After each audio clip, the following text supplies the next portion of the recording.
No, it's fine. You go and deal with it. Honorable members, good morning.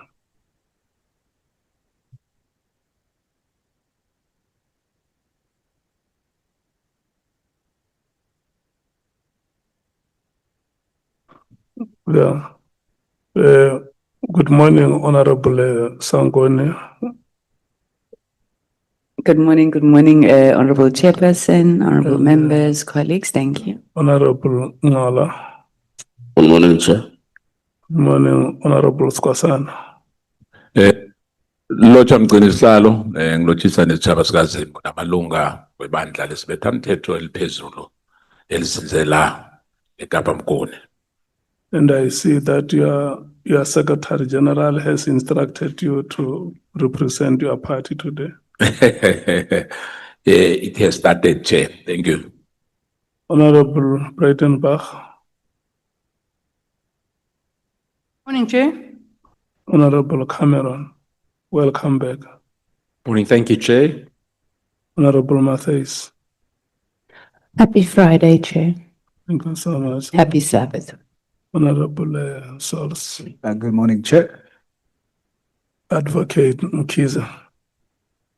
Good morning, Chair. Good morning, honorable members. And good morning to our witness. Good morning, Chair. Good morning, honorable members. Good morning to the staff of Parliament, Mr. Ramano and Mr. Kwebu, and the staff of political parties and members of the media. And happy birthday to you, Zolega Kotashe. Happy birthday to you. Verjaarsdag aan jou. Can I get a new one? Can I check if we have apologies, honorable members, to place them on record? ANC. Thank you very much, Chair. Apology for the Chief Whip. He's still not well. And Honorable Sakanyile has had to travel this morning. Thank you, Chair. Okay. Honorable Skosana. Thank you, Chair. The Honorable Shongwe still on organizational work, and Honorable Nombalo as well. On his apology went to organizational work as well. Okay. The Democratic Alliance.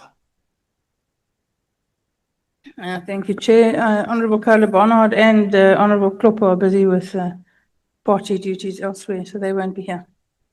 And I have to leave at 5 o'clock, Chair. Where are you going? I'm going to Shul. To? Shul. Shu. Yes. What is Shu? Shul is church. Oh, okay. You have a church commitment. I have a church commitment every Friday. Okay. Yes. No, that is accepted. Thank you. Honorable Matthys. Apologies, Mr. Malema, since Honorable Malema, the CIC for the Economic Freedom Fighters, sends his apology. We on work commitments, we have voter registration launch next Friday. And then, Chair, I also have a religious obligation when the sun sets as a Seventh-day Adventist, so I will need to. Why are you looking at me shocked? I am born, bred, baptized Seventh-day Adventist. So it's sunset. When the sun sets, the Sabbath dawns. So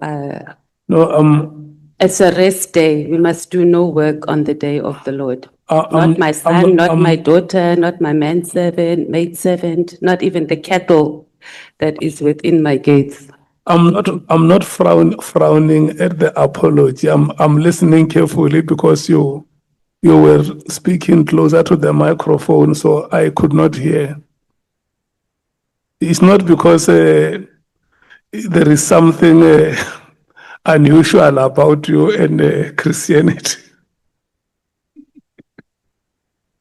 There is nothing shocking there.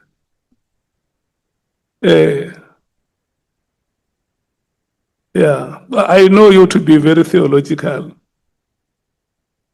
Honorable Souls.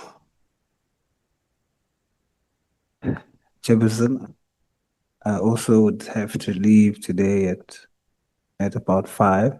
Yeah. I've got a flight to catch. I'm leaving the province for political work tonight. Yeah. Well, it's unfortunate that today may be our last Friday in committee meetings, in our proceedings. I was going to say that if we have apologies on a Friday, those apologies must be recorded on a Thursday. Yeah, so that all of us can be able to make proper arrangements. Let me apologize for the slight delays. Advocate Mukize has informed me just now that the witness sent a revised version of the statement. And so the statement was received very late. And that is basically why we could not start exactly at 10 o'clock. And I have also instructed Mr. Ramano to deal with one matter of Mr. Mlochwa here, who has just announced that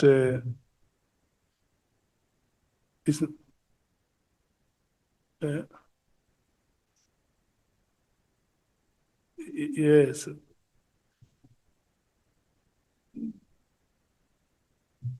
Oh, I'm sorry, Mr. Kumbe, who is a witness who must get approval.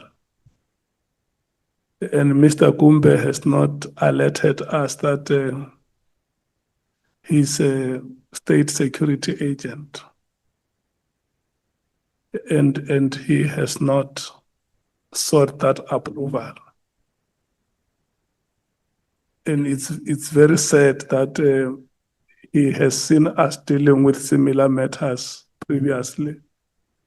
He could have advised us as a committee that I also need to get that approval. He did not do that, but it's not a matter for now. Maybe at the right time, we will call him to explain to the committee why he has not done so.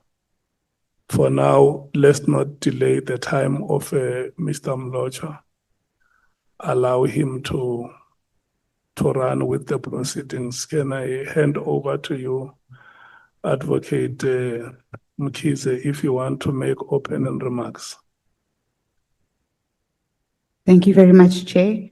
We have Mr. Samgeliso Honest Mlochwa. I have seen his statement, which is signed and commissioned, and he is ready to take the oath, and we can start with the proceedings.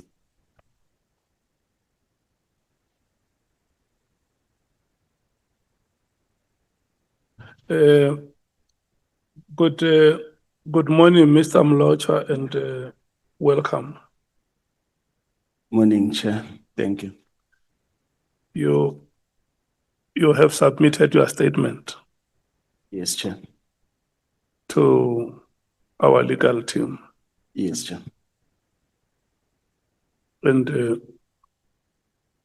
your appearance here falls under what we call public submissions, correct?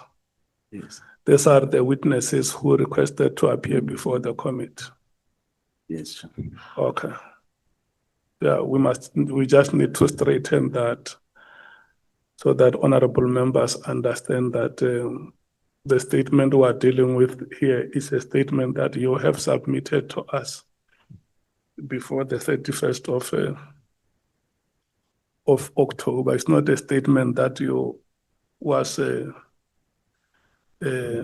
produced or generated in consultation with our legal team. Before I swear you, because our proceedings here, we start them by swearing our witnesses. I want the meeting, honorable members, let's record the apologies of honorable vessels, Honorable Mwango and Honorable James. They are not here due to party commitments. Mr.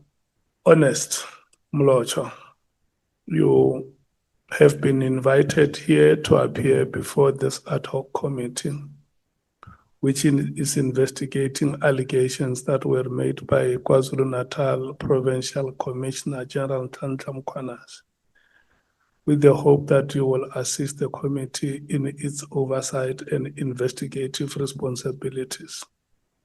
The allegations include, amongst others, alleged unlawful disbandment of the political killings task team, otherwise known as the PKTT or the NPKTT. Number two, alleged moratorium on the filling of vacancies within the South African Police Services, the SAPS. Number three, alleged corrupt relationship between members of the SAPS or the senior leadership of the SAPS and members of the public. And lastly, alleged political interference in the work of the SAPS. In extending his invitation to you, Mr. Mlocha, the chairperson of the ad hoc committee has indicated to you that you may provide such information to the committee if you so wish, under oath in terms of the powers, privileges, and immunities of Parliament and Provincial Legislatures Act of 2004. Mr. Mlocha, please be informed that by law you are required to answer fully and satisfactorily all the questions lawfully put to you, or to produce any document that you are required to do so in connection with the subject matter of the inquiry, notwithstanding the fact that the answer or the document could incriminate you or expose you to criminal or civil proceedings or even damages. Mr. Mlocha, you are, however, protected in that evidence given under oath or affirmation before a House or a Committee of Parliament may not be used against you in any court or place outside Parliament, except in criminal proceedings concerning a charge of perjury or a charge relating to the evidence or documents required in these proceedings. Please be aware that in terms of Section 17, subsection 2 of the Powers, Privileges and Immunities of Parliament and Provincial Legislatures Act, a person who willfully furnishes a House or committee with information or makes a statement before it which is false or misleading, commits an offense and is liable to a fine or to imprisonment for a period not exceeding 2 years. Mr. Mlocha, you are required to take an oath or affirm that the evidence you are about to give is truthful. Which one do you elect, oath or affirmation? Oath, Chair. You have elected to take an oath. May you please follow me as I dictate. May you please say aye and state your names in full. I, Samgeliso Honest Mlocho, Swear that the evidence I shall give swear that the evidence I shall give shall be the truth, shall be the truth, the whole truth, the whole truth, and nothing and nothing but the truth. but the truth. So help me God. So help me God. Thank you so much. Kawaze, how much time do you need to lead evidence? I think an hour. An hour. An hour. Okay. You have consulted with him on the thematic areas, I guess. Yes, Chairperson. Thank you so much. I want to take this opportunity and wish you good luck, yourself and Mr. Mlocha, in the presentation of evidence. All the best. It is in your hands. Thank you, Chairperson. Mr. Mlocha, if you could just maybe take it from the top. What is your current employment? I don't know.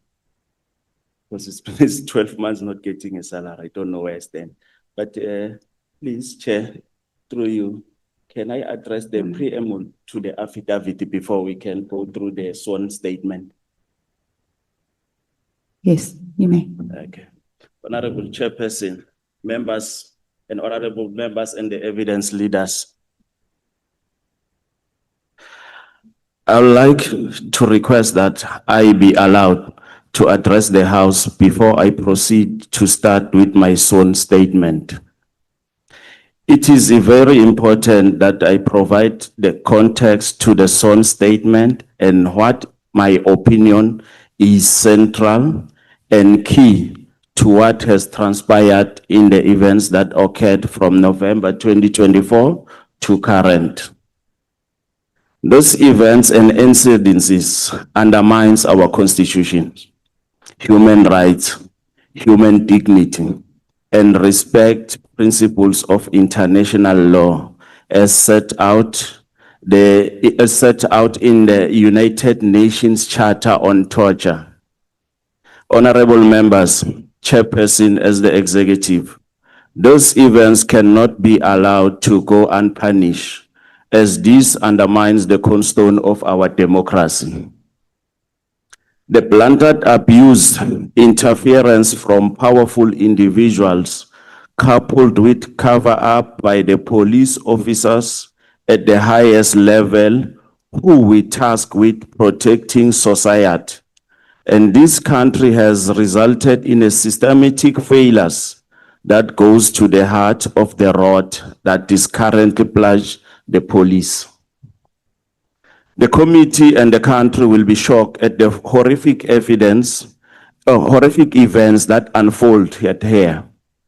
I can perfectly understand why this will have been a possible trigger for the events on July 6, 2025, for the press conference called by Lieutenant General Mkhwanazi. I quote from his testimony before the ad hoc committee and the Madlanga commission. General Masemula was at the gate of prison, I close quote.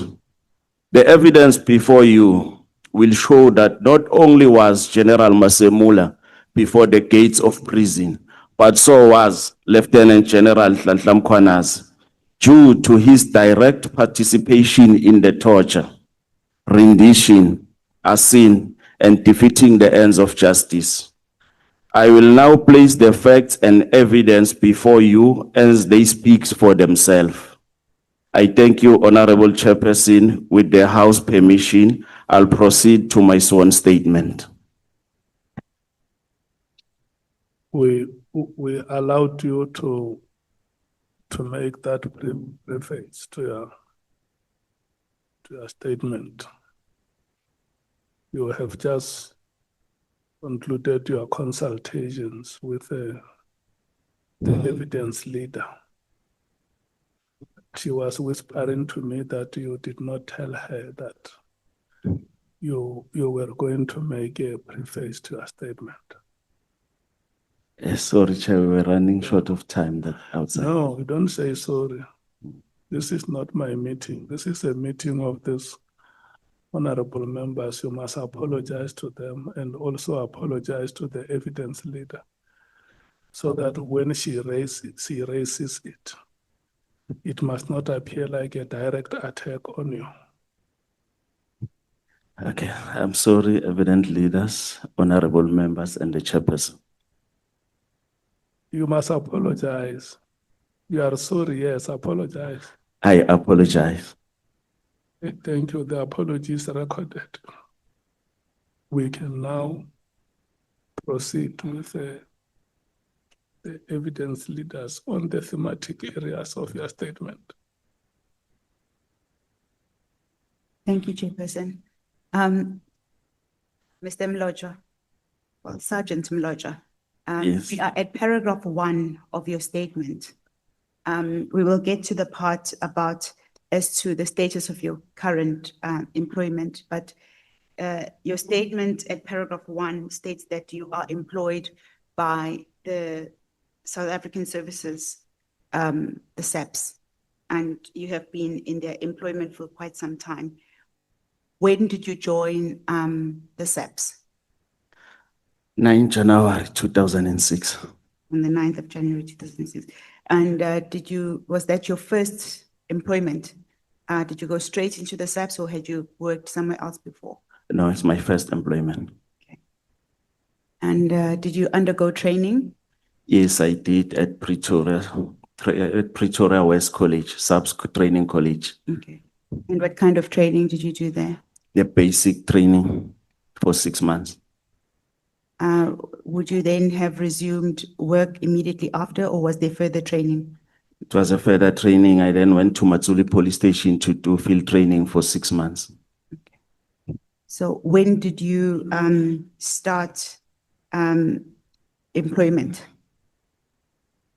Employment. As in following training? Okay, and after the completion of the basic training and field training, January 16, 2007, I joined border policing station at Libombo Port of Entry, Mpumalanga, Komati Port. And did you only stay at the border? Did you go to any other stations? No, Okay. At paragraph 3 of your statement,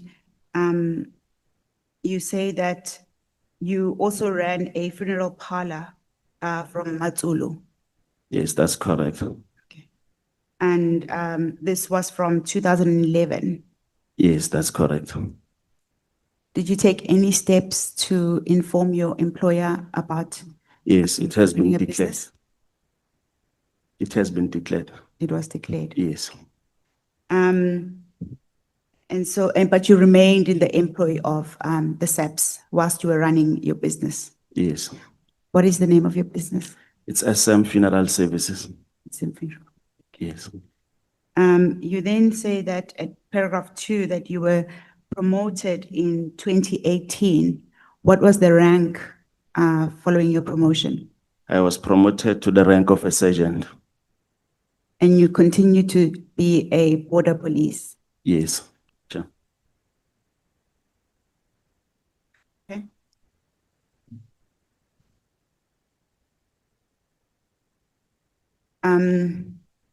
Could you describe, perhaps you say you were at SAPS for about 20 years. Could you briefly describe like your career progression within SAPS?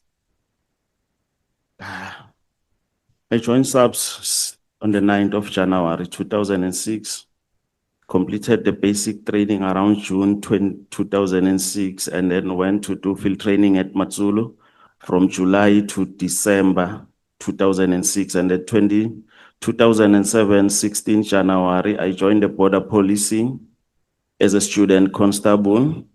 And then 1 January 2008, I became a full constable. And then in 2018, I was then promoted to the rank of the sergeant, the rank that I'm currently holding. Thank you. And Mr. Mlotshwa, you also state that this case has significant relevance to various committees, to this committee, and as well as the Madlanga Commission. Could you explain in your own words the broader implications of the matters that you are presenting today? It was part of discussion in the famous Pels meeting between Vusi, Musicat Matlala, Major General Senoni, and General Mkwanas. And General Masemula has failed to execute his duties in disciplining General Mkwanas because he was part of the people who assaulted and tortured us on the 9th of December. He has appointed Major General Bukas to head the disciplinary proceeding of the members of the DPCI, which include Major General Senona, I forget the name of the brigadier, with Colonel Ismail Dawood, Lieutenant Colonel Govenda, Captain Azile Enoch, but he didn't do anything with Lieutenant General Mkwanas. And Lieutenant General Kumalo of Crime Intelligence, he is the accounting officer of Crime Intelligence. Here, Lieutenant Colonel Dawood is operating crime intelligence offices in the business, in the private business of Vision Technical. You mentioned that it started with a meeting that occurred in Durban at the Pearls, and you mentioned a specific date. Could you provide context to what this meeting entailed and why is it pertinent for what you are coming to do today? You know, I was not at the meeting. At the meeting, it was General Senona, General Nhlanhla Mkhwanazi, and Vusimuzi Ket Matlala, of which Ket Matlala, before this committee, testified that he was asked by General Nhlanhla Mkhwanazi to go and look for his neighbor, Mr. Nangi, to talk to him so that we could withdraw the charges that we've opened against General Mkhwanazi and his members. I see. Yes. So before we talk about those why don't we get to those charges? At paragraph 8.5 of your statement.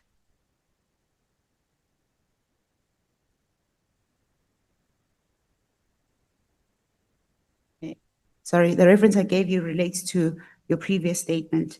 At paragraph 8 of your statement, are background facts, and you describe an incident that took place, particularly at paragraph 8.1.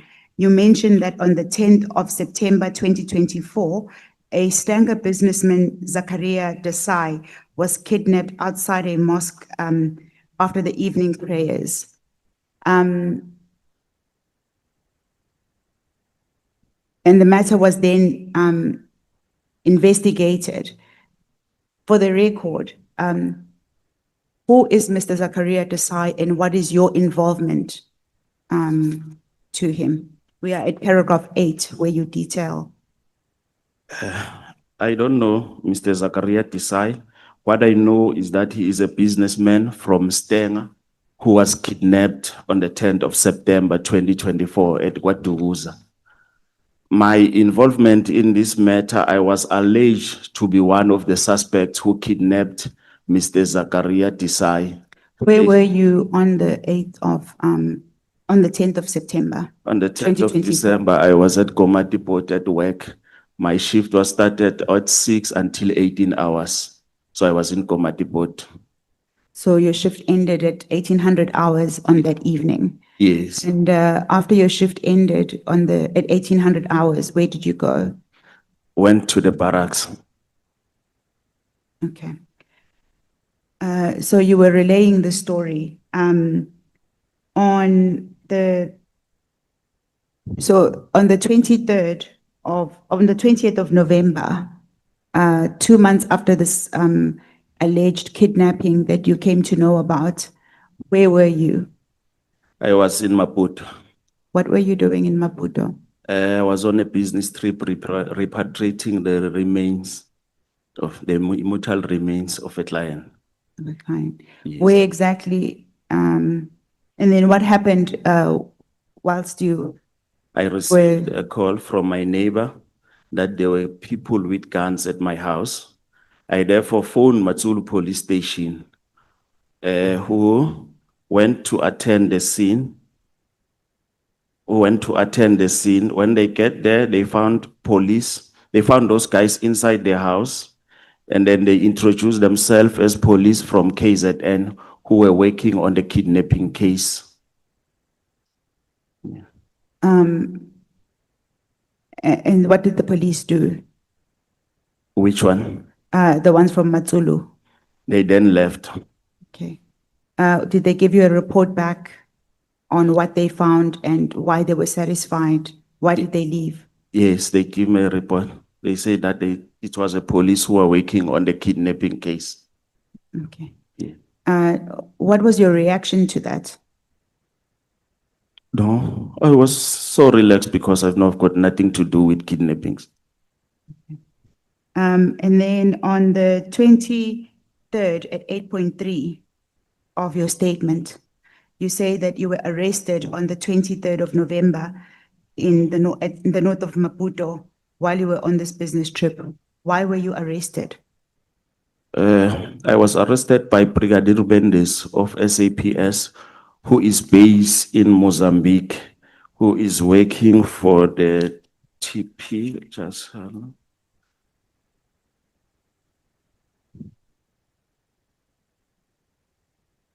We're at 8.3 of your statement. Yeah, I just want to elaborate on the role of Brigadier Mendes of the SAPS, who's based in Mozambique for the TPC. The TPC is the structure that is monitored by the ministers of police in South Africa, Mozambique, and Tanzania, that is focusing on the organized crime, transnational organized crime. So he arrested me there. They took me to the bush where they questioned me about the kidnapping of Zakaria Desai. They assaulted me. After seeing that I don't have anything to do with the kidnapping, they then took my passport, everything that I had, my passport, ID, bank cards, the money that I was having. They then took me to Maputo. When they questioned you and took you to the bush, Yes. what were you told? What was was there a warrant of arrest? There was no warrant of arrest. There was nothing. So they came to you. Where did they find you in Maputo? They find me in the restaurant at Bileng. In a restaurant? Yes. After taking those documents, they then took me to Maputo, where they detained me as an illegal immigrant. Okay.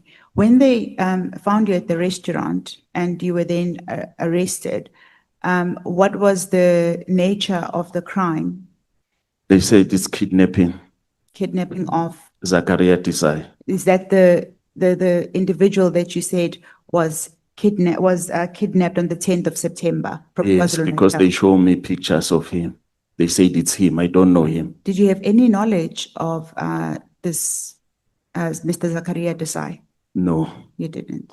So then when you were then arrested at Maputo and your documents, your travel documents were then taken from your person, what was the charge at Maputo police station?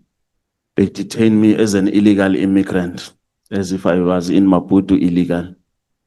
And when were you then released? What occurred? I mean, if you can just take us through at the point at which you reach Maputo police station and your release. I think it was on Monday, I think it was the 26th or 25 November 2004. They called a lady from embassy whose name is Humutso, who came and interviewed me, and they arranged for my temporary passport. And then I got the passport on Wednesday on the 27th. The moment she gave me, the station commander came and took the passport. And how did you then re-enter South Africa? And then on the following day, the 28th of November, I was then transported back to South Africa, where I was handed over to KZN DPCI tracking team that reports directly to General Mkwanas. Okay.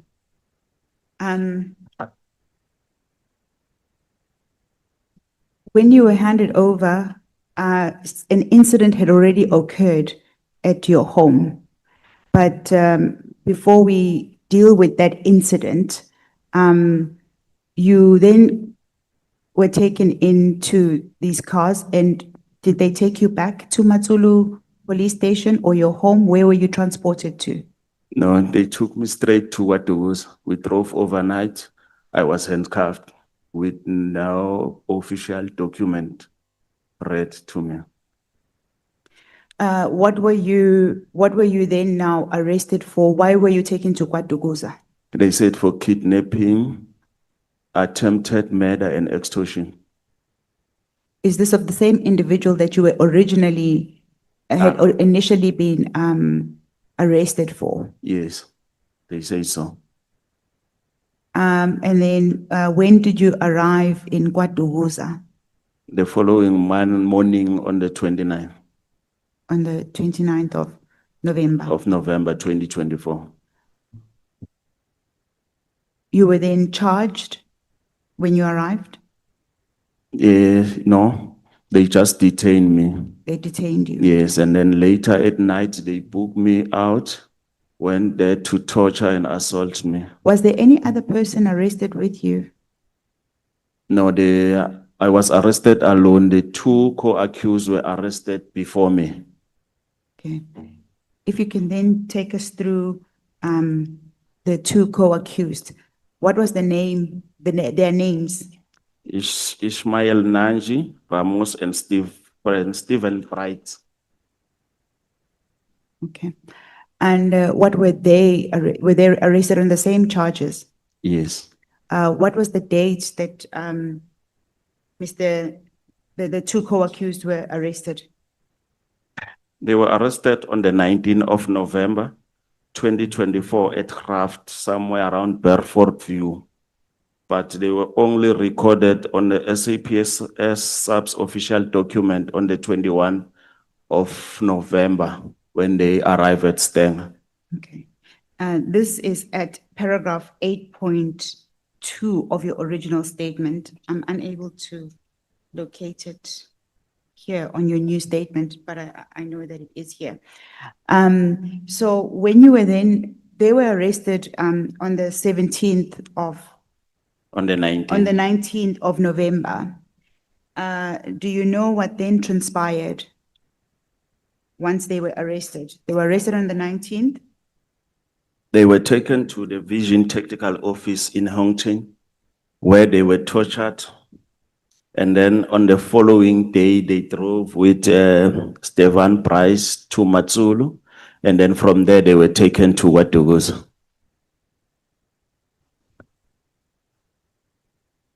Before KwaDukuza? Sorry?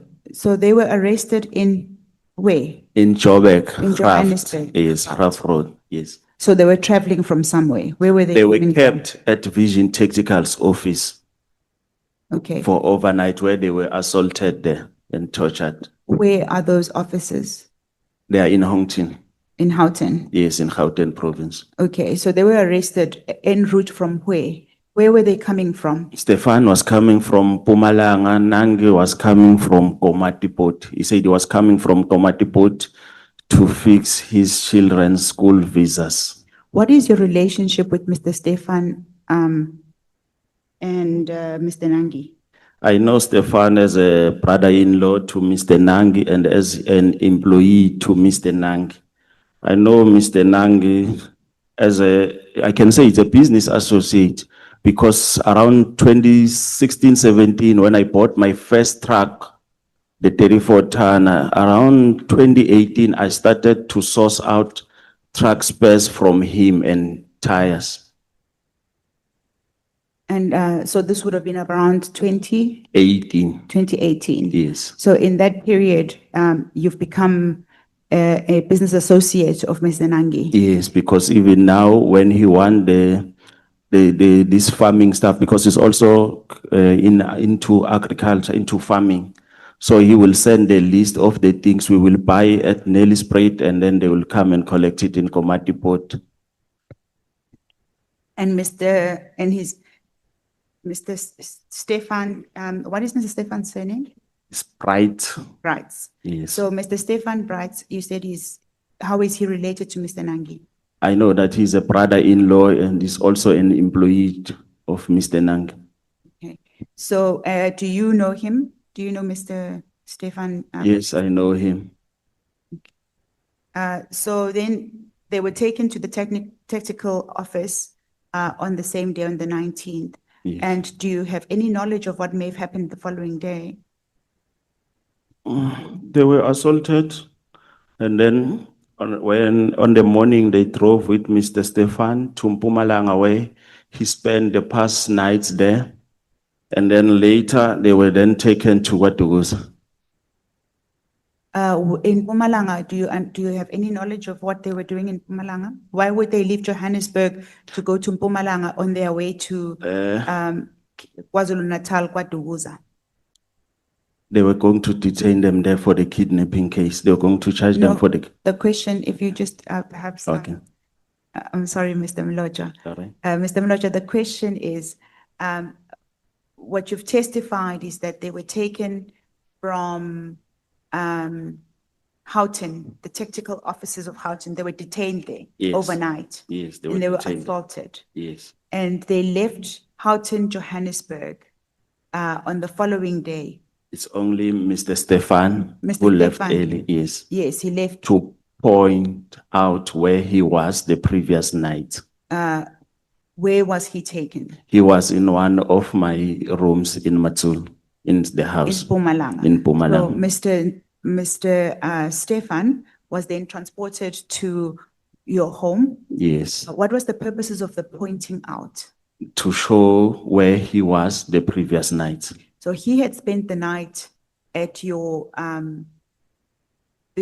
guest house. Yes. In Matsulu. Yes, From Mpumalanga, so he did the pointing out just only for the purposes of demonstrating, of showing where he had been the night before. What was Yes. the purpose of the pointing out? I don't know from the KZN police because he told me that they asked him where he's coming from in Mpumalanga, so they wanted to see where he's coming from. Okay. So, he was then transported to KZN, Yes, they were then transported to KZN. and, were you all booked at the same, police station? Yes, they were all booked at Kwatuguza Police Station on the 21 of November 2024. What was your reaction to seeing Mr. Brights and Mr. Nanji, in Mpumalanga with you arrested on the same charge as you? Pardon, can you repeat the What question? was your reaction? You had already arrived before they were there Arrived where? at the police station.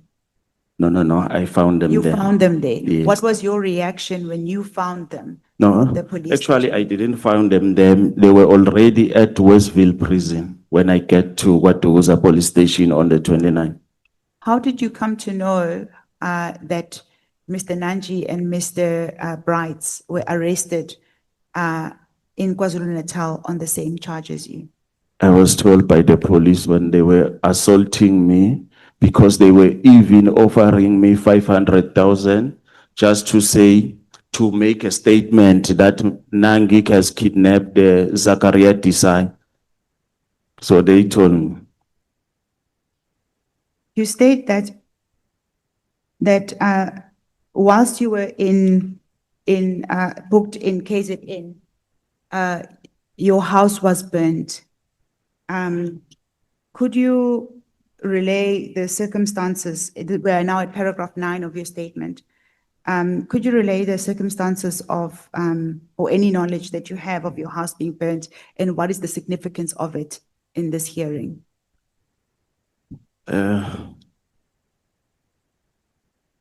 My house was burned on the 20th while I was away. And then we opened the case, the caretaker opened the case on the 21 of November, which is case 7311-2024 of Matsulu. So the house was badly damaged. And on the day in question, the members of Matsulu reported that, okay, let me go to 9.3 on the statement. Matsulu subs mobilized members from SAPS K9 Public Order Policy and station members and proceed to the location. I refer the committee to the OP entry 2266 made at 1320 after Sergeant Sibia notified the station. Can I go through the statement? Yes. All right. And then 9.4. It is important to note that the members from DPCI, CI, and KZN tracking team were already at the premises at 1320. At 1320, it is important, 1320 on the 20. And then I will go to 9.5. The affidavit of Sergeant Sibia is attached as HMM 02, where he states that they approached the house tactical due to the fact that the report said the people were armed. I'll go to 9.6. On arrival at the house, the members were informed that the people were from KZN DPCI and they were working on a kidnapping case. The captain from POP interviewed one of the officers present and were satisfied that those were indeed police officers. They left the scene.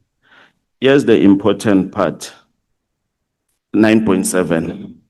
Lieutenant General Nhlanhla Mkhwanazi's statement on ENCA during an interview at the Golf Day in KwaZulu-Natal during January 2025.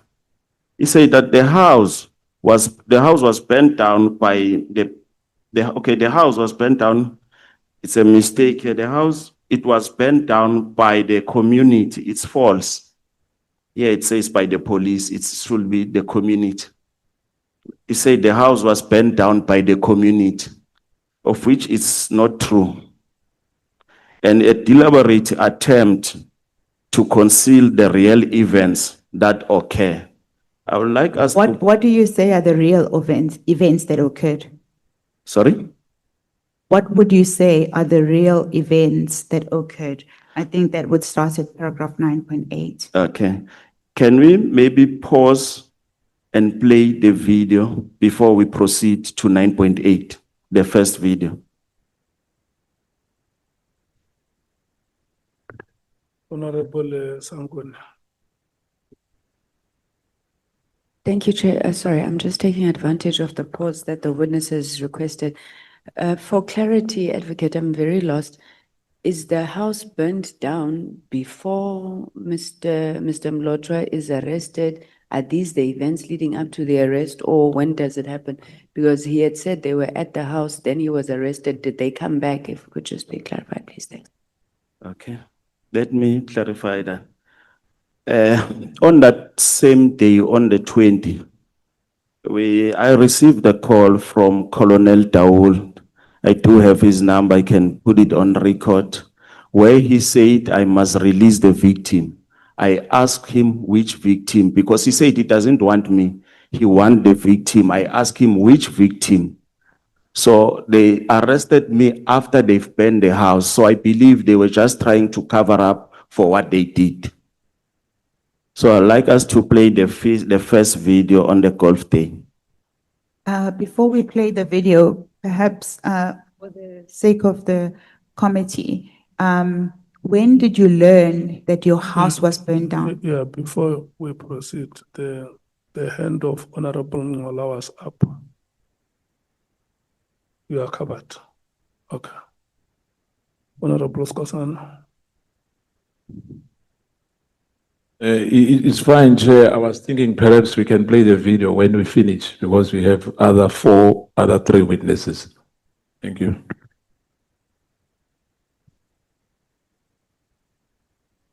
Yes, we can go ahead.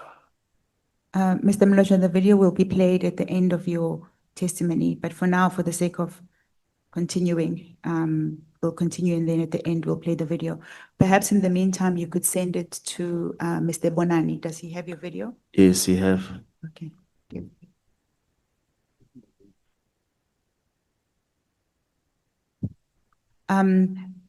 The question that I had posed to you is, when did you learn about the events that would have happened on the 20th with your house burning down? Because you've testified that on the 20th, you were in Mozambique. Yeah. When did you learn that your house, your guest house had now been burned down? On the 21st of November in the morning. Okay. And you were at... I was still in Mozambique. You were still in Mozambique? Yes. And you did not return immediately? No, I was still busy that side. They had the caretaker who had to take care of everything there. Okay. You were in the process of relaying the incident that had happened of your house burning down. We were at paragraph 9.8. Yes.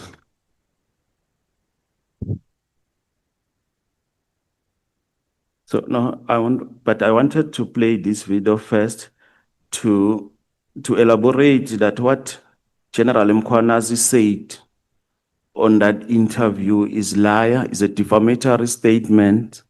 So with this 9.8, 9.9, I'm going to support the version that he was lying.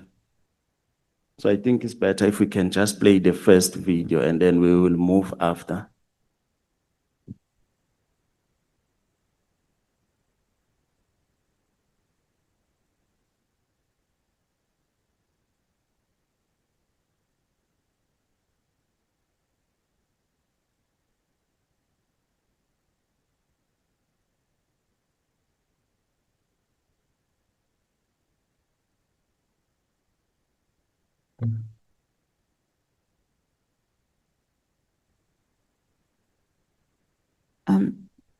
Mr. Mlocha, if we could proceed Okay, whilst the can video is proceed. being prepared, yes. Okay.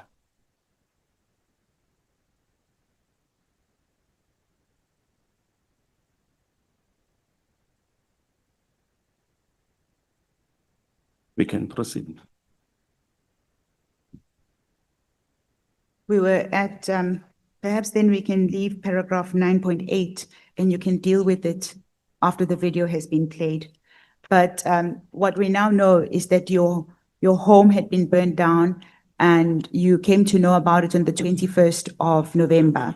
Yes. Your caretaker had at this point was taking care of it and he reported it because you were still busy on business in Maputo. Yes, he went to the police station with Advocate Vusehodi to open the case there.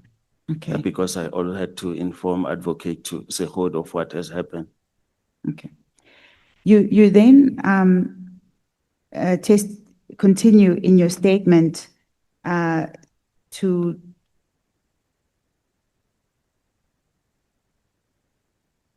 I'll propose that we go to maybe to 11 while we are still waiting for the video because the other parts is going to be covered by the video. Okay, yeah. Okay. We can now play the video.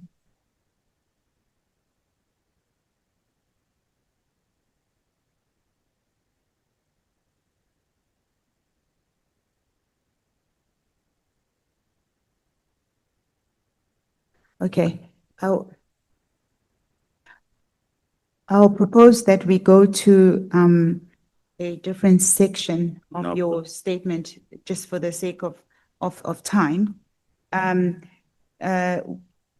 We'll deal with the section at which you had now been booked. You had now been booked at the police station. You say you were not charged. Can you relay the events of what happened after you were booked at KwaDukuza police station?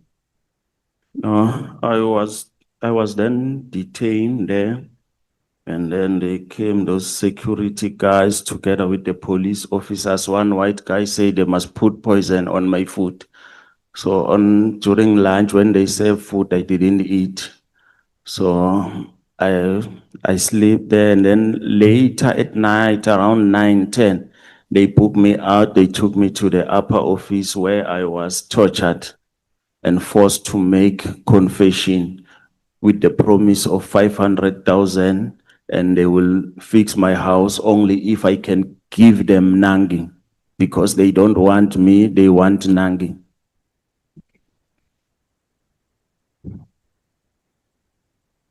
So you detail torture that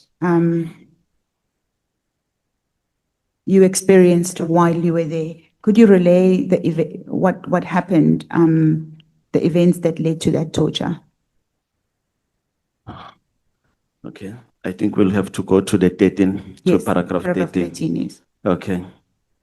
On the 9th of December, 2024, myself and my co-accused were transported to KwaDukuza Magistrate Court for a court appearance. During the court appearance, the investigating officer and the prosecutor requested that we be remanded at KwaDukuza police station cell instead of Westville Correctional Facility. On the same day, at approximately 13 hours, whilst at the cell, Myself and Mr. Nangi were booked from lawful custody by Warrant Officer Dion, whose further particulars are not known to me, taken from the cell to an unknown location on a farm. I'll refer the committee to the OP entry which indicate we were booked out of the cell marked as annexure SHM09, but unfortunately we've requested this OP entry from Makakula in IPD. He couldn't give us, he said if the committee want it, they can request from him. And then I'll move to 13.3, okay? This is a clear violation of our constitutional right, as we were already represented by a legal counsel, and as such, we should not have been spoken to without our legal counsel being present. Okay. You also mentioned that when you were transported, how were you transported to this farm? And did you get to, do you know where it is? And who was there? Okay. I'll go to 13.5. I was transported in a black VW Touareg that belonged to Mr. Yakub Desai's company, Extreme Defense, not in an official police vehicle. My co-accused was transported in a white BMW accompanied by Lieutenant Dina Govender. But me, I was with for security in the black Touareg. Mr. Mlojwa, you being a in the police services yourself as a sergeant, is it common that a suspect is transported in a private car? No, it's not. And you say that who owned this car? What was the marking outside of the car that you were transported in? It was not marked, it was the uniform. I saw the name of the uniform of those guys who were traveling, who I was traveling with them. And what was the name of on the uniform? It's Extreme Defense. Do you have any knowledge of who owns Extreme Defense? It's Mr. Jacob Desai, the brother of the alleged kidnapped victim of Watuguza businessman in Stanger. Is Mr. Jakub Desai also in the employ of the police services? No. He's the owner of the security company that was working with the police in this matter. Okay, so he accompanied police from Watuguza as the brother of the person who was kidnapped. Yes, he was involved in the operation. Okay. Yes. So you may continue relaying that story. Okay. Once we arrive at the location, both myself and my co-accused were kept separate at first and then brought into a kitchen where my co-accused suspended between two tables and naked. He had a plastic bag over his head and he was being suffocated while handcuffed between two tables and had water poured over his face. 13.8. Lieutenant Colonel Dina Govender then entered the kitchen accompanied by the Provincial Commissioner, Lieutenant General Mkwanas. I was told by the Provincial Commissioner to undress till I was naked.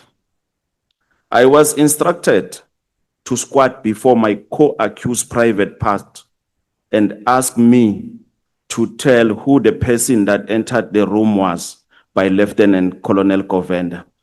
In this instruction, I was instructed by Lieutenant General Mkwanazi to squat in front of the accused number one's private part. And then had General Mkwanazi also left Kwatuguza police station at the same time as you and the private security company, or how did he come into the picture? I don't know, because we were blindfolded with plastic, so we found him there. Oh, you found him at the farm? Yes, we found him at the farm. You may continue. And then 13.10, I told Mr. Nangi that this was Lieutenant General Mkwanazi, who is the Provincial Commissioner of KZN, and he was once the acting National Commissioner. 13.11, during the torture, the Provincial Commissioner was present and participated in the torture. He went as far as telling me that I should have rather committed suicide than coming to KZN.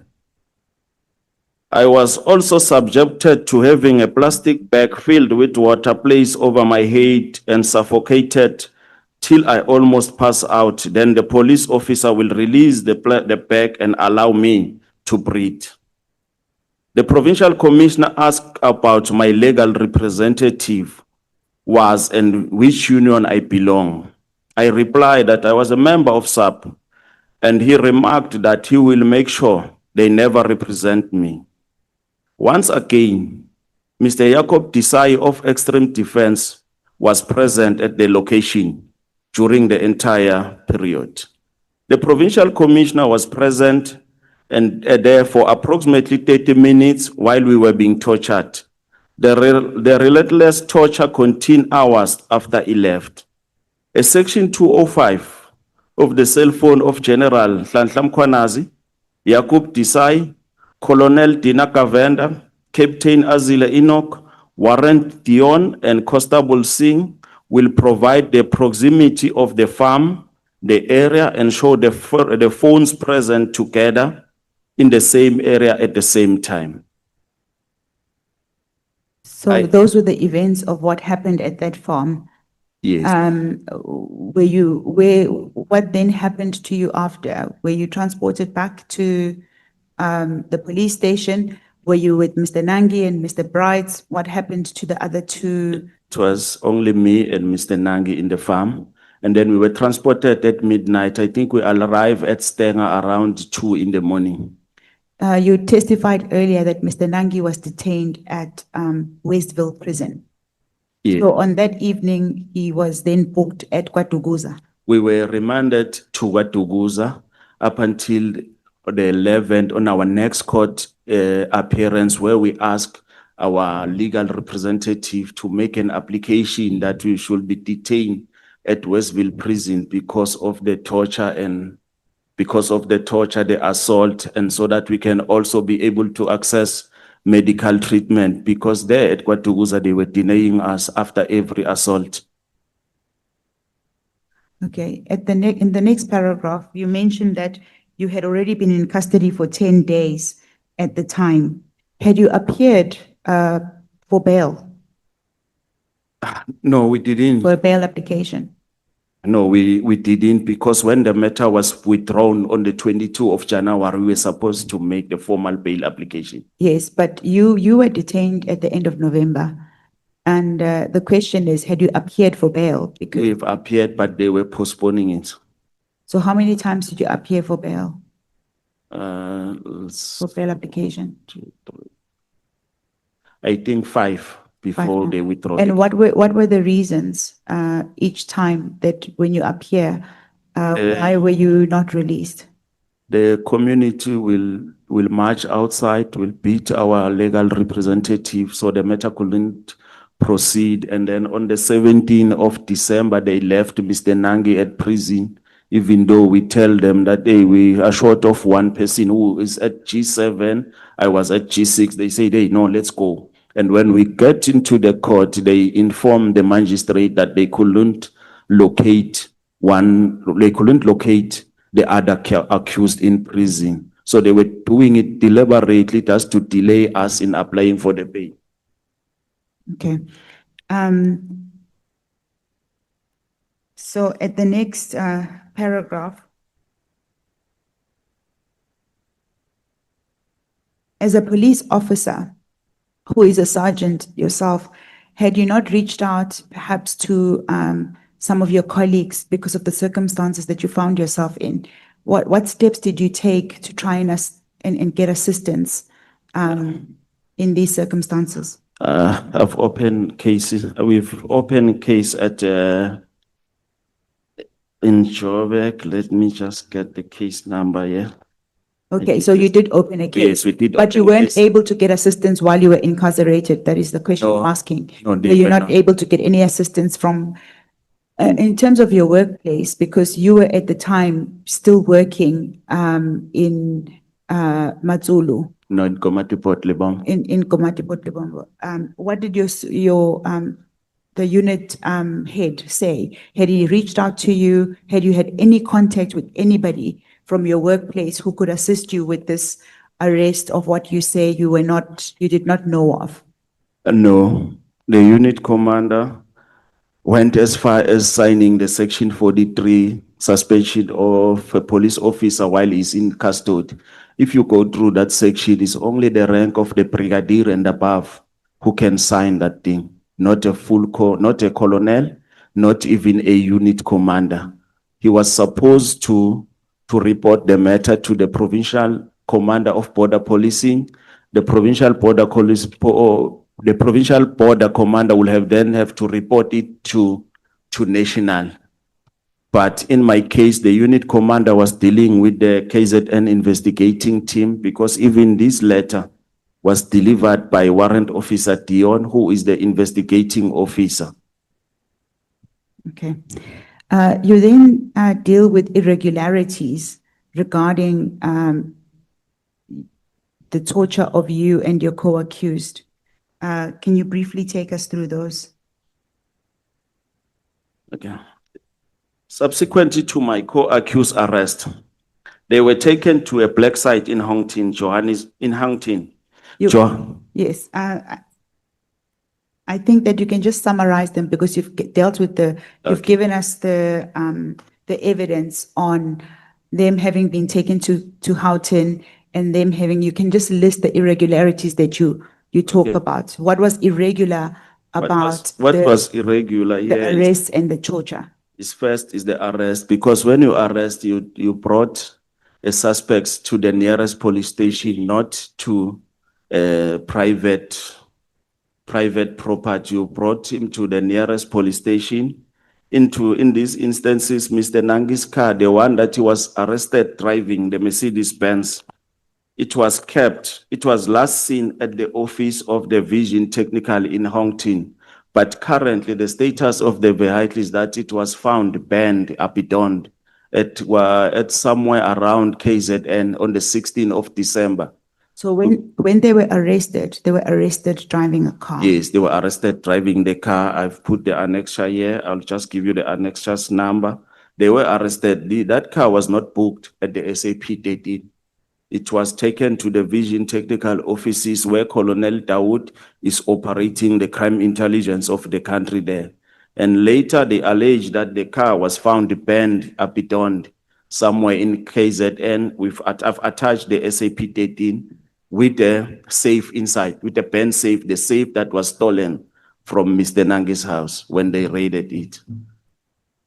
Okay.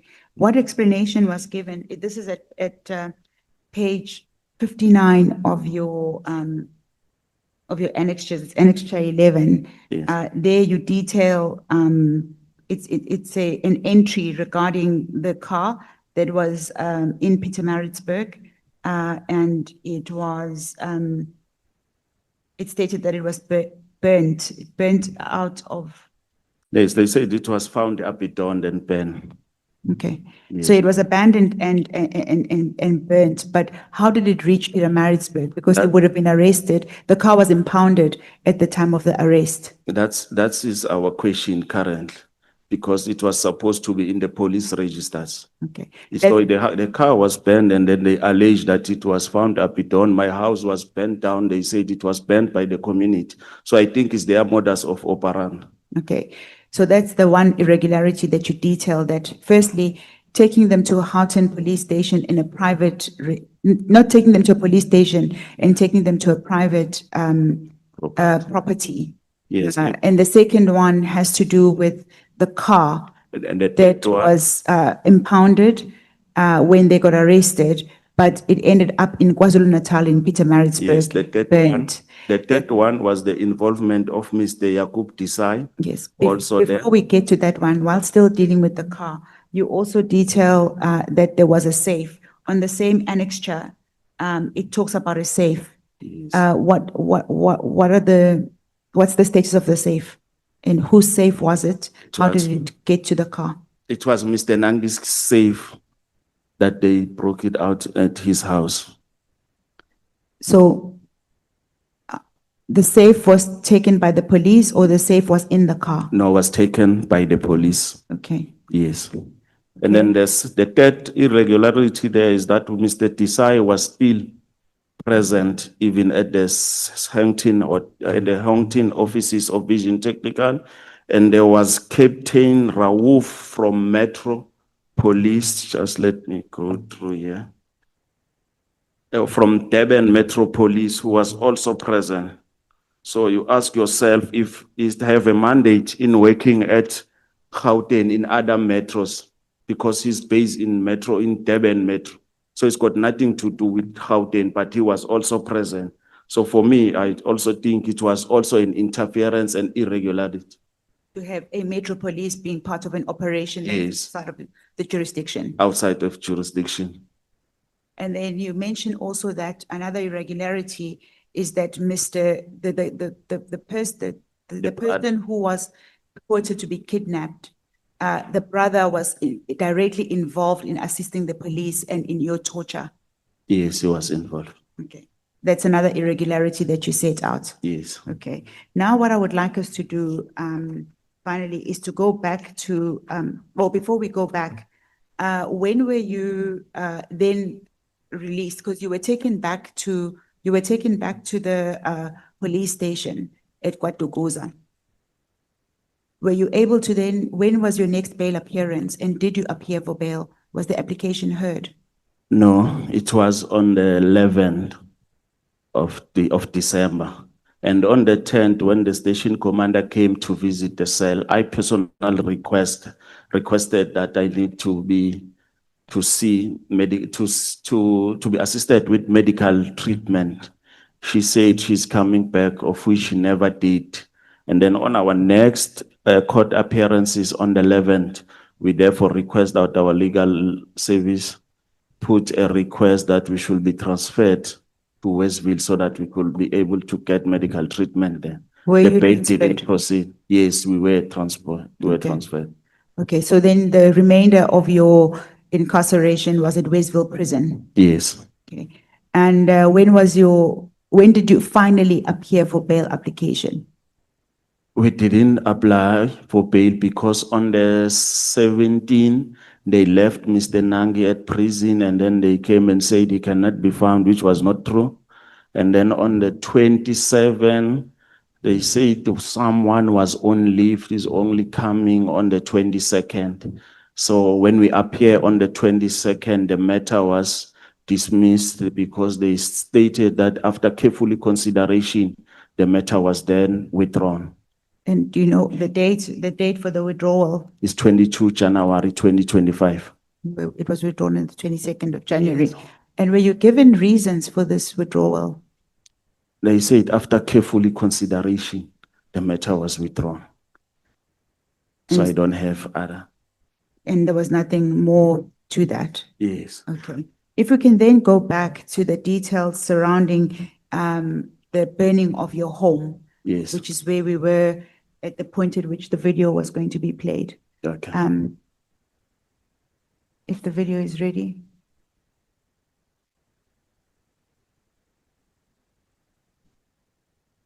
Execute express kidnapping to make a quick buck. KwaZulu-Natal is also a province where kidnappings, both for ransom and express kidnappings, are on the increase.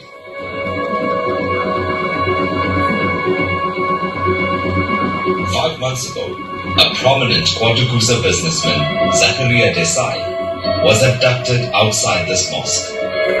In November, KZN police traced 3 suspects, an alleged kidnapping kingpin from Mozambique, and 2 possible accomplices. One of them, a border post police officer. Then, in January this year, all charges against the trio, Ismail Nangi, Stefan Brits, and Samkaliso Mlotwa, mysteriously vanished. But police say they are not backing down. The investigation is not going to stop. We are 100% sure that the person, the suspect that we have, which include a policeman for that matter, they are involved in the kidnapping, and we have all the evidence. And unfortunately, when the community in that area discovered that the house that was used to keep the kidnapped person was a house that was used for criminal activities. They bent and that sort of destroying all the evidence that we wanted to gather. But we have a strong information that says to us they are part of it and they've taken the person across because we interrogated some of them. And it's unfortunate that on the legal process that we have to follow, some of things might not be finalized immediately. So we hope that it's not an investigation that's going to end, but ultimate goal is to get the person back. The prosecution of the suspect is one thing, but to get the individual and reunite the person with the family. We do hope that with the assistance of our neighboring countries, we will be able to find the person. Desai isn't the only victim believed to have been taken across South Africa's dangerously porous borders. The highly organized one, like the most recent one, where a person is kidnapped and they're going to demand a ransom of about 8 million rand. So we've been having a bit of a challenge on such because most of these criminals, they don't operate here in the country. And they take the victim and they disappear with the victim. And like in the case in point that we're still busy with, we believe that the person kidnapped is being kept in Mozambique. And we've been trying to reach out to the authorities on that side to help us. But unfortunately, it has not been coming through. KwaZulu-Natal is beaten only by Gauteng. Thank you.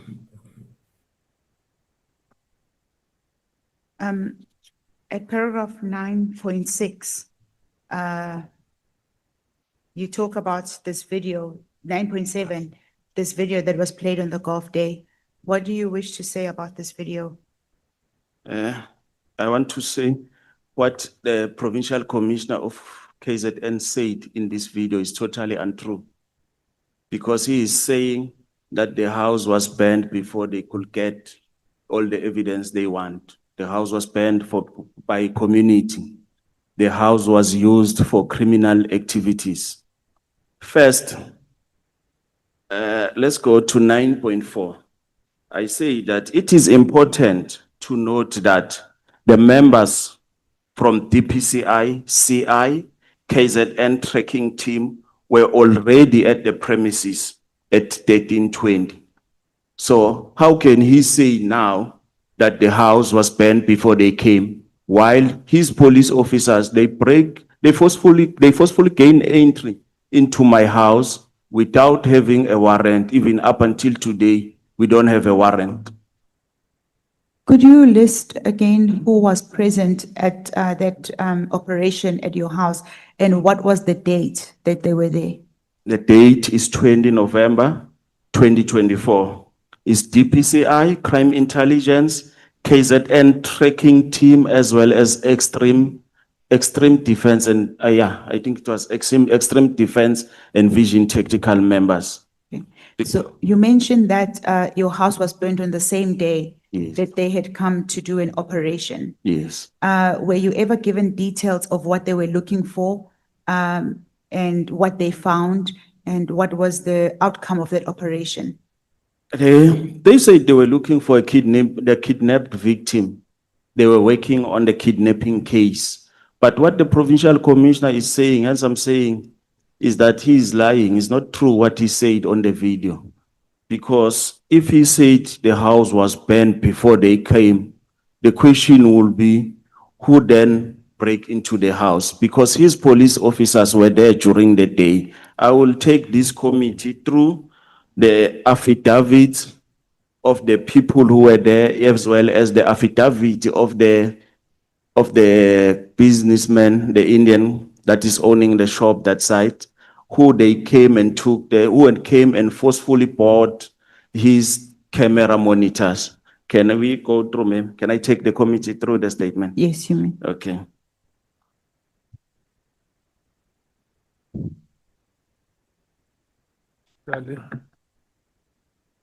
I just wanted to find out quickly that are those statements sworn affidavits?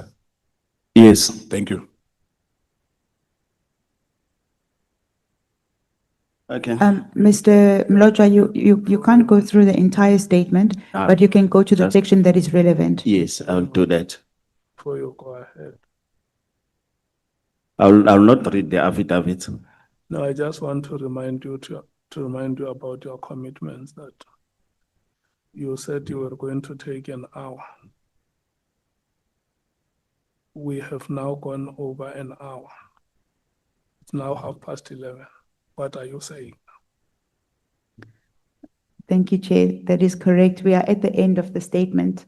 And the section that we are dealing with, which details the burning of the house, is the last section. So if you could give us just 5 more minutes to complete the session. Okay. No, Advocate, we still have to play the last video to summarize everything. We've got 2 videos. Chairperson, the leading of evidence will be complete.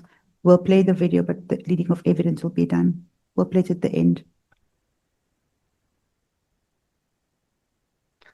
Must I continue? Yes. Okay. Yeah, do not replace me as the chair of the ad hoc committee. If you want to play a video, you request it to be played. The 2 of you are not members of this committee. Lead the evidence. And when you are at the end of presentation of evidence, if you still have any further evidence you want to present, you request the committee.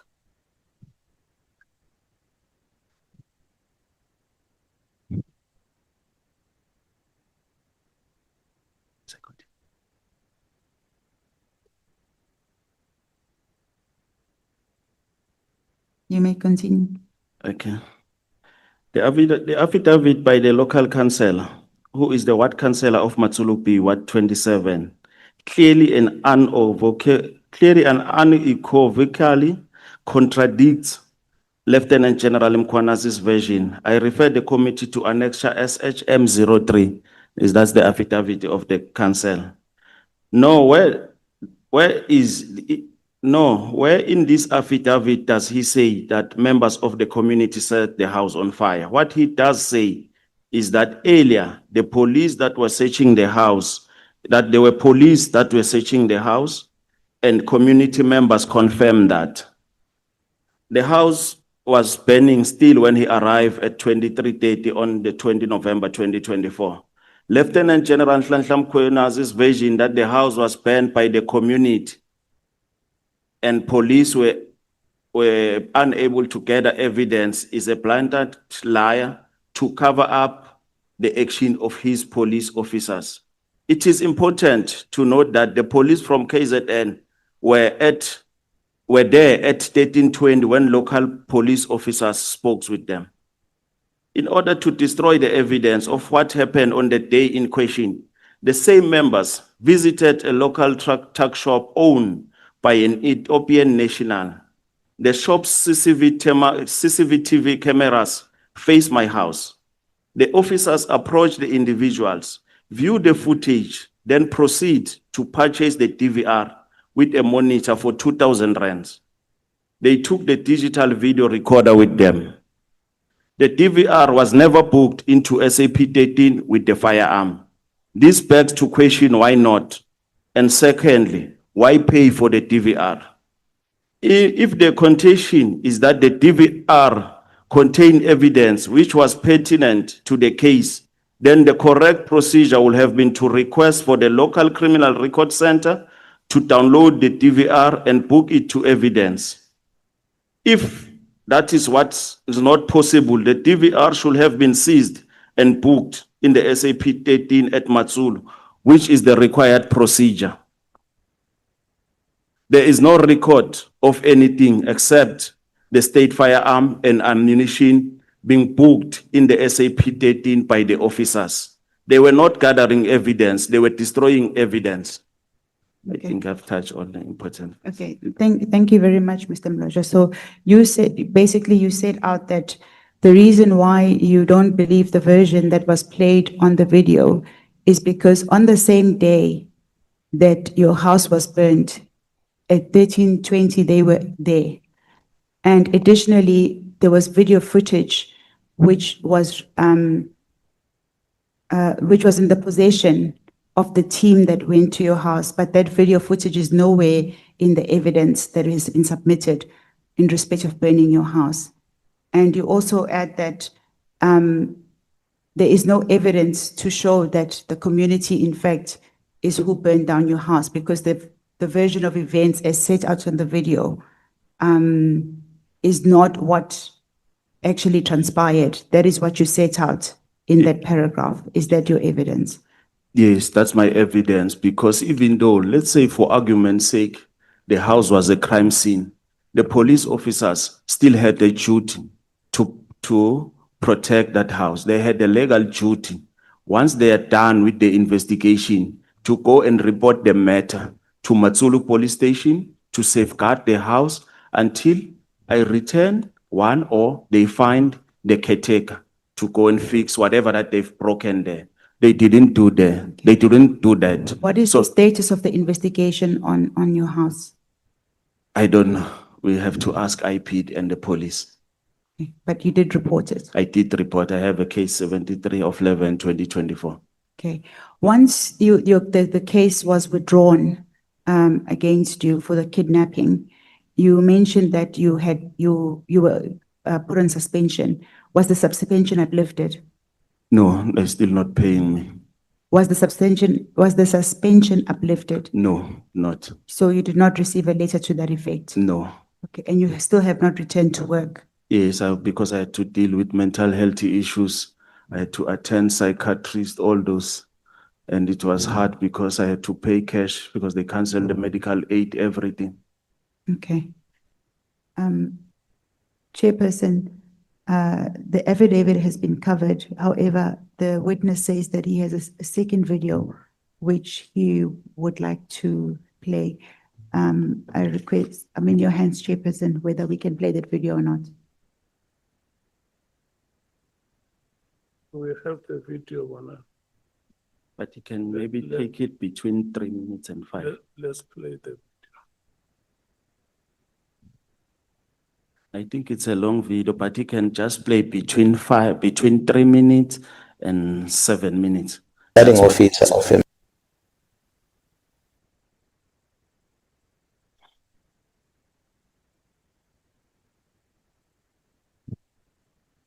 The whole thing about the correctional service, it started there, introduced to me by a person who claimed to be close to the minister.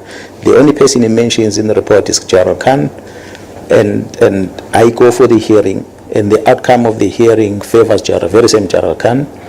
And next thing, the IP, who the one that made the recommendation about charging Khan, they are now suddenly investigating this one. So for me, my suspicion on all these things about correctional service is that somebody within IP wanted Khan gone. By all means, they wanted to get rid of him from the organization, and not only him and the others that were recommended, but they were not successful because we did not just go in at this matter hearing with our eyes blind. We tested evidence, and as a police officer, it pained me to see that the person who saved the organization's image, General Khan, in 2021, is the one now who's been subjected to a case like that, and it was just not fair. That I cleared him because evidence was presented there who couldn't justify that Khan had done anything wrong. Instead, he is the one who should be giving a medal for what he did, because he saved the organization's image on the day. But it will appear that within IP, whoever people that made the recommendation for him to be charged, they're upset about the decision. I feel the whole investigation didn't come from there. I don't think it initiated by anyone. If you are saying Chairperson had something to do, or whoever is spreading the rumor, I don't believe that Chairperson had anything to do with that. Not at all. I feel it comes from that institution who wanted Khan gone, because they couldn't get him out. Now they're turning their focus on me. Well, I'll take it. They can try whatever they will come up with. So if they will do this investigation, they can launch any other investigation that they want to. They've got a constitutional right to do that. I can't stop them. But the truth will always come out. So I'm not puzzled. I'm not afraid of anything. If they decide that they are going to launch an investigation, and they're welcome to do that for any other person.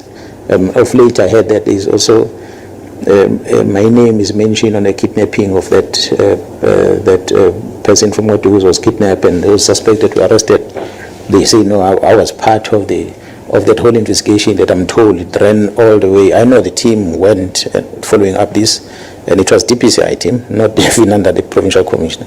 But they went to Gauteng, went to Mpumalanga province, and eventually it looks like this other policeman who was alleged to be suspect was caught in Mozambique and brought back into South Africa. Really, the whole issue of the case was handled by DPCI until those people were released. Was DPCI meant? You know, DPCI don't necessarily report to the provincial commissioner. They work independently. So, at what stage then do I become part of that? So, obviously, if someone feels that they need to target me for whatever reason, I can't stop them.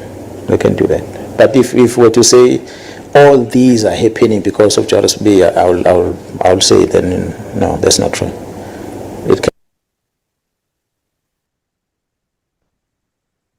Thank you, Chair. Do you have comments on the video? Yes. Yeah, I just want to show the committee how the provincial commissioner's position changed with this matter. At first, he was giving interviews. He was not referring them to TPCI. He was actively involved. He was there when we were assaulted. He made statements saying the house was burned by the community. But after our release and after we've opened the cases, his positions changed now. He's playing the victim game. He's saying the matter is for TPCI. While he was fully active, he participated even in the torture. I just wanted to show the commission how the general changed his position. Thank you. Thank you, Chairperson. Yeah, thank you so much, Mr. Mlocha. We have come to the end of the presentation of your evidence. Honorable members, do you want to engage with Mr. Mlocha's presentation? Let me see those members who want to engage. 1, 2, 3, 4, 5, 6. Thank you so much.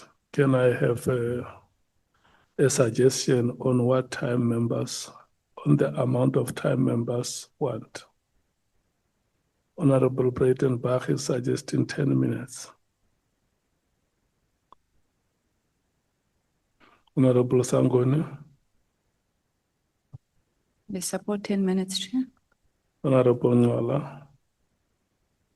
Honorable Skosana. You need 15 minutes. Okay, Honorable Matthews. 30 minutes, Chair, but I'm sure I won't use all of it. Honorable Matthews. How many minutes do you need? 30, Chair. 30. Honorable Sauls. 45. Yeah, I'm just playing. 30 minutes, please, Chairperson. Honorable Skosana. If we are allowed to go up to 30, I'll go for 30, Chair. I thought we won't go there. It's fine. I'll get my 30 minutes. Thank you. Look, I do not have the problem with how you use time.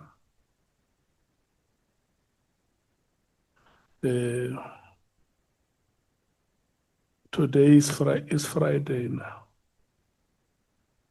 The way you use time, you must also know that I'm not going to sit here as the chairperson looking at you using the time the way you want. And when you have used the time, you stand up and leave here and expect me to continue with the proceedings. Once you stand up and leave, I also call the proceedings off. Agreed?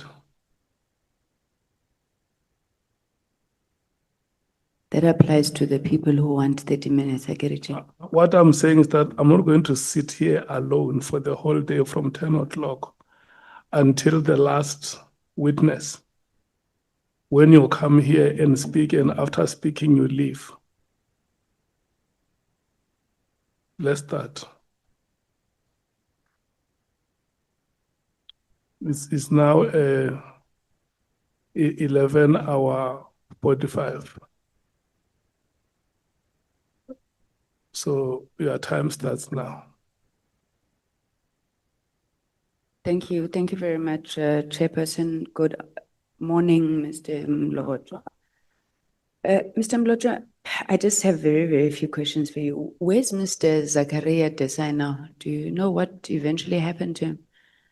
I really wrote on the news that he was found somewhere around Devon. You don't know the circumstances around? know. Okay. What led the police to your house in Mpumalanga? How do you get involved in all of this? They asked Mr. Steph Bright where he was the past night, and then he said he was in Mpumalanga, and then that's where he brought the police there. And I must mention that I'm not staying on that house, I'm staying on the other house. The one, you're staying in the one that was not burned? Yes.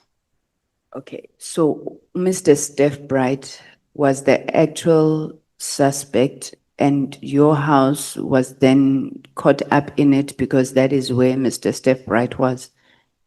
Yes, the main suspect, I think it was Mr. Nangi, because there's all over the media allegation that he's a kidnapping kingpin. Because even the police there, they were offering me 500,000 to implicate him. Okay.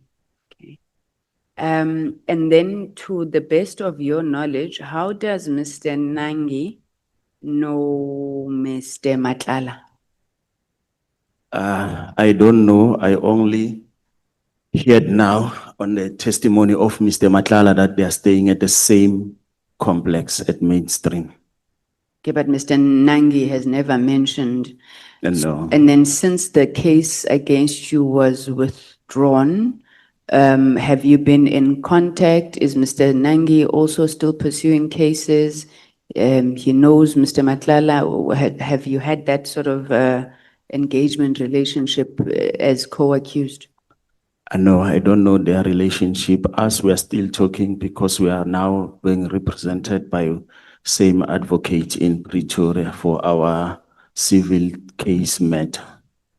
Okay. Have you ever kidnapped anybody? I mean, the general was very emphatic that they think they've got the right suspects. You just happen to be somebody who had a house in the wrong place at the wrong time? Are you aware of any of these activities of Mr. Nangi? I mean, he is your business partner, you said. Yeah. Were you aware that he's a kidnapper and were you involved in any way? I've never involved in any kidnapping or in any other case in South Africa. It was my first time being arrested. So I've read in the newspapers that he is an alleged kidnapping kingpin, but he has never been charged or sentenced. So I cannot comment further. I cannot say he is or he's not, but we will presume innocent until proven guilty. Okay, then on paragraph 8.6, you spoke about collusion. KwaDukuza Magistrates Court, the police, local prosecutors. Can you just elaborate on that? How did you come to the conclusion that there was collusion? There was collusion. Okay, let me go through the statement. Yeah, because the family was the one who was dictating the terms there. It was dictating the terms even on the day of our release. I remember they called us around 8:30 from the holding cell towards the courtroom where the family and their legal representative were there. We were discussing, they were saying to us they are going to release us, but they will want us to assist them. in getting the victim. I said, if you are going to release me with condition, it's better we proceed with the bail condition, with the bail application. So the family was involved. It was pulling strings all over there. Okay, and what did the court do? And then we were brought back to the holding cell, and then later around 12, we were called where they withdrawn the matter. Okay, okay, I'm confused by this issue of, okay, at your house. Firstly, you weren't there, so how do you know that they didn't have a search warrant? Because up until today, they didn't produce any. Secondly, I was arrested in Mozambique. I was arrested in Mozambique, the South African government was supposed to ask for the extradition processes where they will have to provide cases, the status of the investigation, of which they didn't do any of this. I was illegally renditioned into the country, taken to Watuhus. So they didn't have the search warrant because if you cannot have this arrest warrant, how are we going to get the search warrant? They didn't have any because even up until today, they didn't produce one. Okay. Now, you saying that General Mkhwanazi, his statements were false and it was a cover-up. Please make me understand why you believe that the police would want to burn down your property. They said they were going there to look for evidence, right? Yes. They get there, you bring in Mpumalanga police, they talk to one another, Mpumalanga police retreat, they go into your house. Why would they then want to burn it? Because they say they've got 30 years in the service, they don't have what I have, what I had. So I believe they were motivated by jealousy, because if you can see and follow what is happening in KZN with their press briefing, they always preach that when you see someone you are working with doing better, you must be worried. So I think it was motivated by jealousy because they had the legal duty to protect that house. The moment they fail to do that, it is their responsibility. It means it's them who burned that house.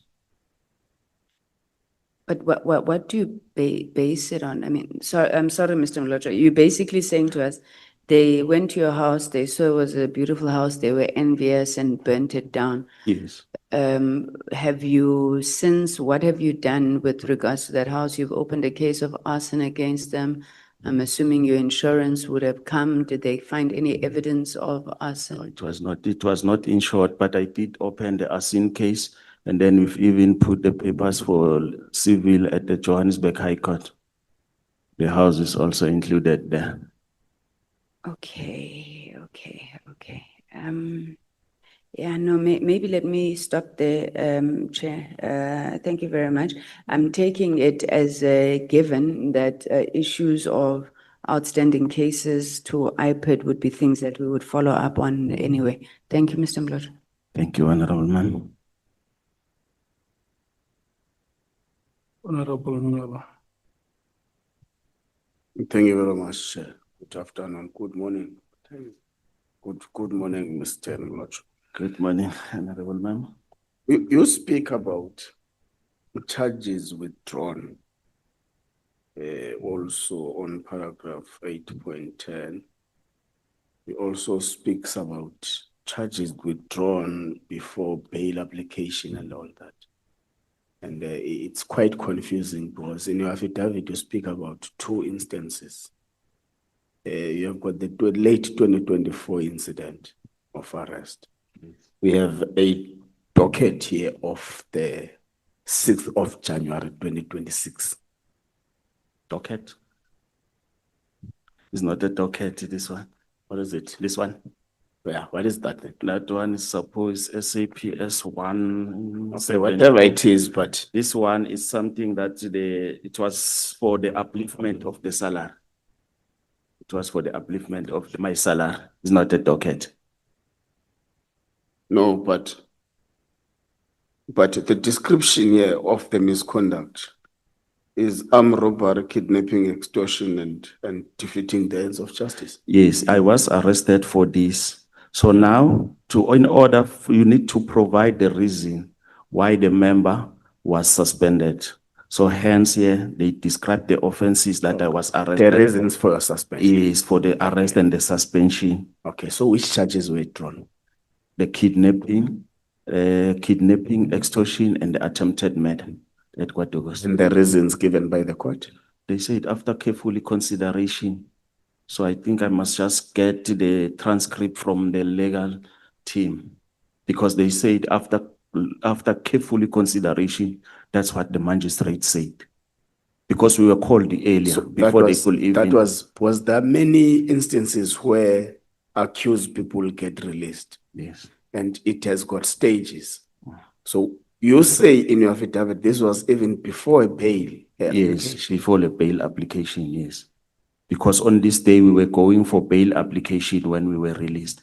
So what is the status of the charges now? They were withdrawn and removed So from you are not out of bail on anything now? No, I'm not on bail. They were withdrawn. You don't have a case I don't on the have a roll? case. Yes. Okay.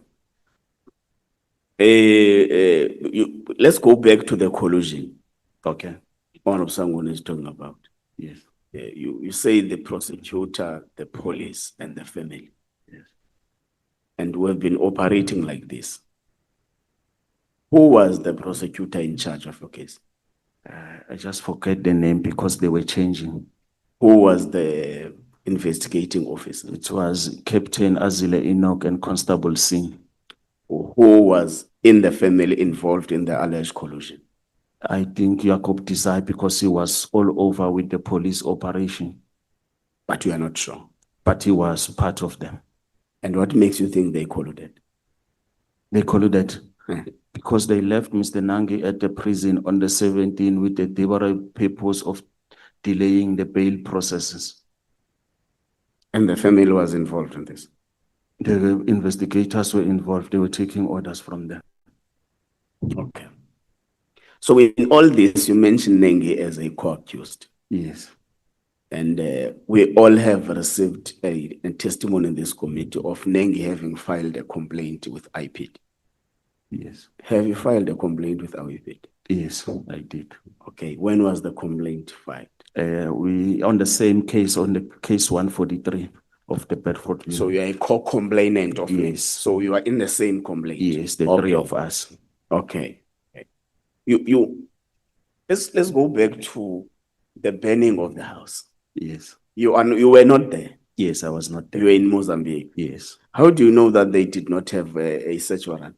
They didn't produce because even to the police that went there, even when we requested it, when the lawyers requested it, they didn't provide. Okay, do you have evidence backing that? Yes, there's because there's no search warrant produced? Yes, because they didn't provide. I'll ask my legal team to assist me with Can you have someone, even if it's someone who was in the premises, to corroborate that there was no search warrant produced by the officers? There's nothing because they didn't even went to report. Okay, was there someone there? No, the caretaker was around that site. So there was not someone. Can the caretaker corroborate the story that there was no search warrant? Because it's difficult to listen from you on that point because you were in Mozambique. There was no search warrant because even Advocate Vusi Sehodi asked it from Colonel Ismail Dawood, of which he failed to produce. Okay, let's pass it. You say there is even the affidavit of the ward councillor proves that there was an issue around not the community planning, and say the affidavit is SHM3, but in the attachments there is no SHM3. I don't know, but we've submitted everything. I think he will need to. Yeah, we don't have this is the bundle of your attachments. I think we need to ask from. Currently, we don't have. I want you to at least have a light that currently we don't have the alleged affidavit by the ward council. I did submit it to Vonani. Let me go through my stuff and see. But I did submit everything. Everything that I've touched, I've submitted here. Okay. So, okay, let's take a few seconds for you to explain. Yeah. This is the attachment. Yes, on the attachment. Unfortunately, we can't even see what's written Okay, there. I think It's not it- even marked as HM3. So that's the problem. Okay. But just briefly, he says what about the burning of the house? Let me go and read on the 7.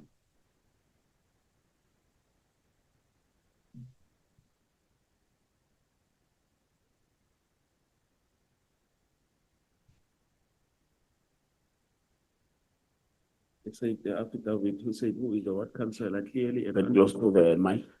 It clearly and unequivocally contradicts Lieutenant General Mkwanas. I refer the committee to annexure SHM 03. Can I go through the affidavit? No, it's going to take time. Okay. In If his you can affidavit, just briefly okay. In tell his us what it- affidavit, that he is- does say that members of the community. Hmm. He said, where it is, he does. He says that members of the community said, no, this should be wrong. They said the members of the community didn't burn the house. There were police Says inside that. the house. Yes. There were police inside the house at around 13:20 before the house was set alight later. So hence the police had the legal duty to protect the house. After finishing up with collecting whatever evidence that they were collecting, they were duty bound to report this to Matsulu Police So, Station. Mr. Mlotshwa, the police were there at 20 minutes past 1. Yes, the house, yes, they during the forcefully, day. yes. When did they leave? I don't know. You don't know. Yes. But the councillor says he arrived at night At night while the That house day. was burning. while the house was burning. Yes. Well, now, how does the councillor know who burnt the house? He's not saying the house is burned by the community. What He's saying does that the councillor say? he said that the police were in the house during the day. Yes. So the And last he people arrived at night. he and arrived the house at night was still burning. burning. Yes. And then the question will be, Mr. Ngola, the police were inside the house. Hmm. The house was under their control because they were doing investigation there. And then what did they do when they left? How did they leave the house? Okay, let's further have a conversation around Yes. the burning. Then there is a shop closer by with a CCTV. Yes.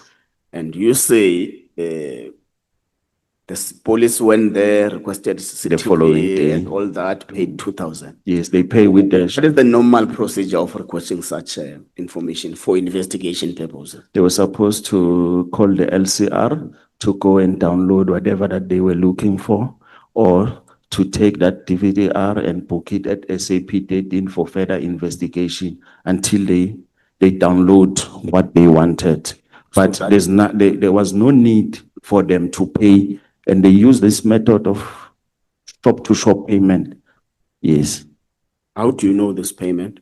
I went there to the Indian shop. I read the statement, and I also went there because I went to check my house. They said, hey, those guys here, they come here, they took my cameras, they pay with the shop to shop things. Did you try to get at least an affidavit from the shop owner It did provide the affidavit in the case that we've opened. in the case? Yes. Have you attached that? Yes, it is attached. Yeah. As part of your evidence? Yes. Yeah, because I was looking for SHM4 also. I can't find. Yeah. Was here, it starts at SHM1 and I then. don't know, we will rectify the numbering. Here's the affidavit is from Mr. Masele Apikadi. Masele Apikadi. The affidavit. It's The affidavit where he confirms. yeah, here is it. That he has Masele been paid. Apikadi. How was the payment done? He said they use the shop to shop method payment. What is that? Those things that they're using to buy voucher, it's mostly common. But in it the can be industry. retrieved. Yes, it can be retrieved. Did they give you the proof of payment? No, I can't go there and investigate. Matsulu police and the IPD must go there. Because General Makinyane went there, he has charged members of the IPD, of the DPCI on this same matter. Okay, that's fine. You speak about unlawful arrest, unlawful detention and all the sort. Yes. Torture and all that. What legal recourse did you endeavor against police? Can you simplify the question? Okay. For an for an unlawful arrest, for example, Yes. you have a legal power to sue the minister. Yes, that's what I'm For currently. torture, you have a legal power to sue the minister. For everything else. So we make laws here, and we want you to use those laws at your disposal for your advantage. So hence I'm asking Wuti, what then legal recourse? No, Leave the complaint at IP, it's fine. No, we've initiated the civil matter. Okay. Yes, it's before the Joburg High Court. Oh, okay. It's still Yes. it's still okay. So you say crime intelligence in Gauteng. Yeah, head office. Is it head office or Gauteng? Head office, Head because office. it's reporting at head office, yes. That is Operating. operating at a private residence of what's the name? Private There's a security company, Vision Technical. Vision Technical. Yes. Do you know who's the owner of the? I don't know. I didn't check for the owner of the Vision Technical. Okay. We will check. So it's for the operations Yes. of the National Office of Crime Intelligence. Yes, that's what. You are not aware whether they are leasing that building or not. I'm not sure, because it's the anti-kidnapping unit that is headed by Ismail Dawood. Okay. We went to Mr. Madlala at Hosimampo. Yes. He did tell us about a meeting, a particular meeting at Pens. Yes. But you speak here with certainty, paragraph 17.7, that the meeting did happen. You speak with surety that Yes, this because- meeting did happen. Because So- General Senona confirmed it at the Madlanga Commission that the meeting did took place. So the only reliance you have is that Madlanga Commission. Yes, that the meeting did took place, because I was not there at that meeting. Hence, I've said even before that Mr. Nangi phoned me. He said that there is an offer of 5 million. We must just withdraw the cases against General Mkwanazi and his team. I asked him, where is this offer coming from? He said, from Ket Matlala, who's sent by General Nhlanhla Mkhwanazi. So he said, Ket, on his testimony, that it's what they've discussed at that meeting in Pels. So for me, I cannot say, come here and confirm and say, yes, it's what they say. But what I can confirm before the committee here is that cases, we've opened cases before that meeting. We've opened case 73 of Matsulu, where the general is a person of interest. We've opened the case 143 of Bedford View, where the general is a person of interest. And all those cases was opened before that meeting. Did your co-accused Nengi share with you that Matlala came to him, Yes. sent by General Mkwanazi, Yes. ask him that, We please withdraw the complaint? Yes. Because you are a co-complainant that I Yes. fit with Nengi. Yes. So you are fully aware of this? Yes, I fully aware. Okay. Thank you so much, Chair. I'm done. Thank you, Mr. Mlocho. Thank you, Mr. Ngwan.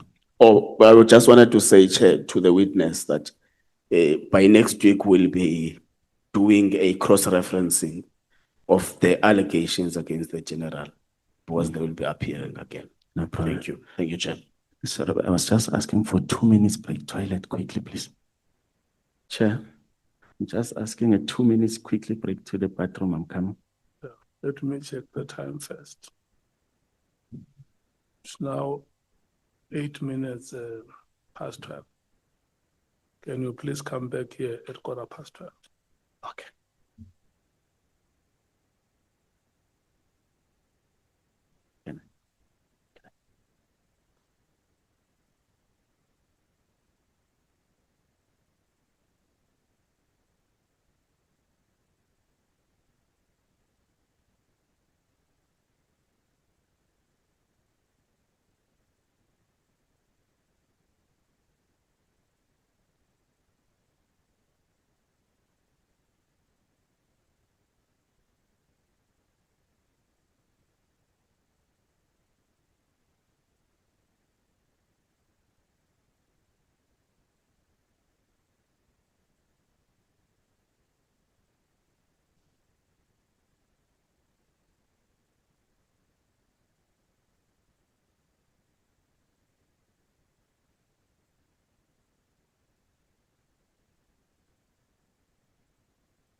Honorable Skosana, you're ready to proceed.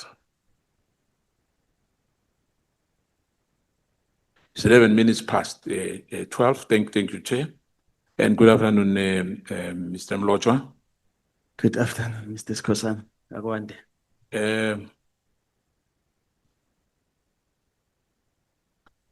I'm going to take you through the statement you made. I guess in what was am I right? Yes.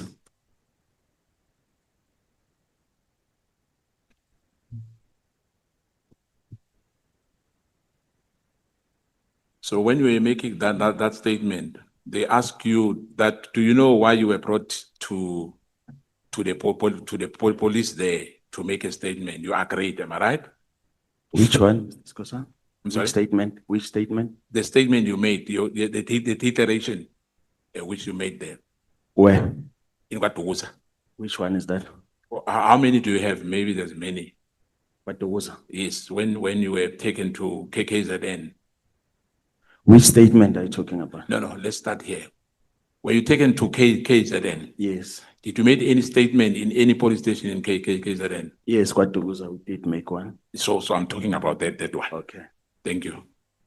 Now, you are saying here, they are asking you, I mean, you say, as a policeman, you know about this. I'm not going to take you through that. Okay.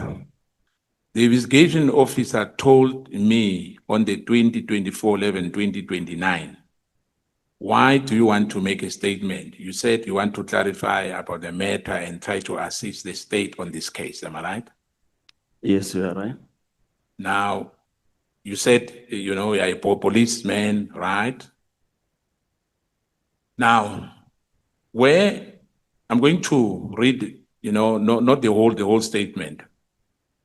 They ask you that do you have any injuries, bruises, wounds, or scars on your body of any nature whatsoever. You said yes, because you had some bruises on your right hand because you were handcuffed. Am I right? Yes, and then assaulted also. No.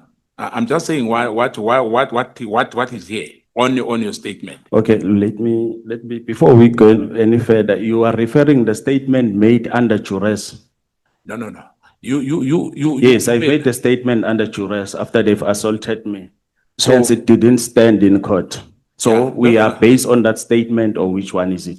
Yeah. What I'm trying to find from you. Remember, we are not a court of law. Okay, no, I Yeah, understand. yes. So I'm going to ask you based on what they gave us. Remember, we do our own research. Yes. Vis-a-vis, we are testing this thing. Okay, no Yeah. So I'm going to I'm with test you. you on this matter. Yes. And remember, if I may ask you, why do you want us to believe you and not to believe General Mkhwanazi? I didn't say. I'm just asking you. I'm No, not no. saying. I'm just testing you. I didn't say you must believe me or not believe General Mkhwanazi. I've just put facts before you. I've put 2 videos where he contradicts himself before this house. I I understand. didn't say that you must believe me. No, Don't because believe General Mkhwanazi. No. No, I because- didn't say that. yeah. Remember, you said that he is lying. Yes, what he said is not true with Yeah. the supporting documents that I Yeah, brought in here. Hence, I'm putting it to you that must we believe you because of what you are giving us? I don't know. It's up to you. Up to us. Thank you. Now let's come to the injuries. Yes. They ask you that, were any promise made to you in order to influence you to make this statement?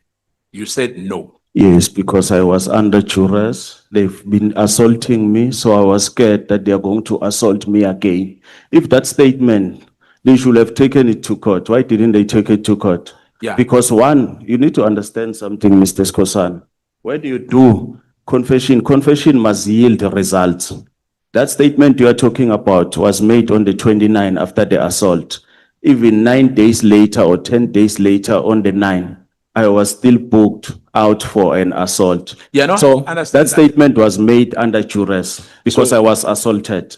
So you signed it under duress. Yes, because I was assaulted. I was scared that they were gonna come and beat me up again. But when they ask you that you are making this, the police officer, in other words, you lie under oath. I didn't lie. I was forced to say what they say. No. But remember, I'm just reading to you. Yes. And I guess that they've read that to you as well. Hence, I'm saying that this statement was made under duress. So it they does put not a gun stand. on you Yeah, to no, stay they in didn't put a duress. gun, but they were beating me, assaulting me, putting me in a dirty cell, smelling blanket, all those things. They were torturing me, kept me for 9 days without calling my family. Yeah. Yes, No. and they even Mr. on Mlotshwa. that, before we go on that one, even on that one, they chased my legal representative, Fraser. They didn't want him. Those statements are made with the assistance of the legal team.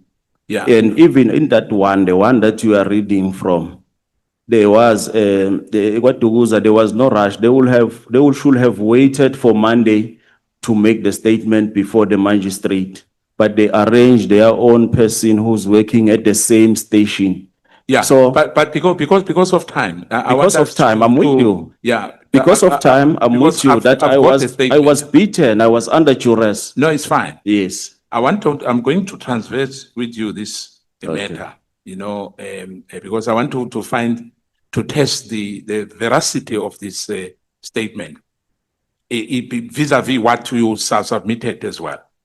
Now, the issue of Neji, Yes. is Neji the other name Rico? Yes, it's Rico.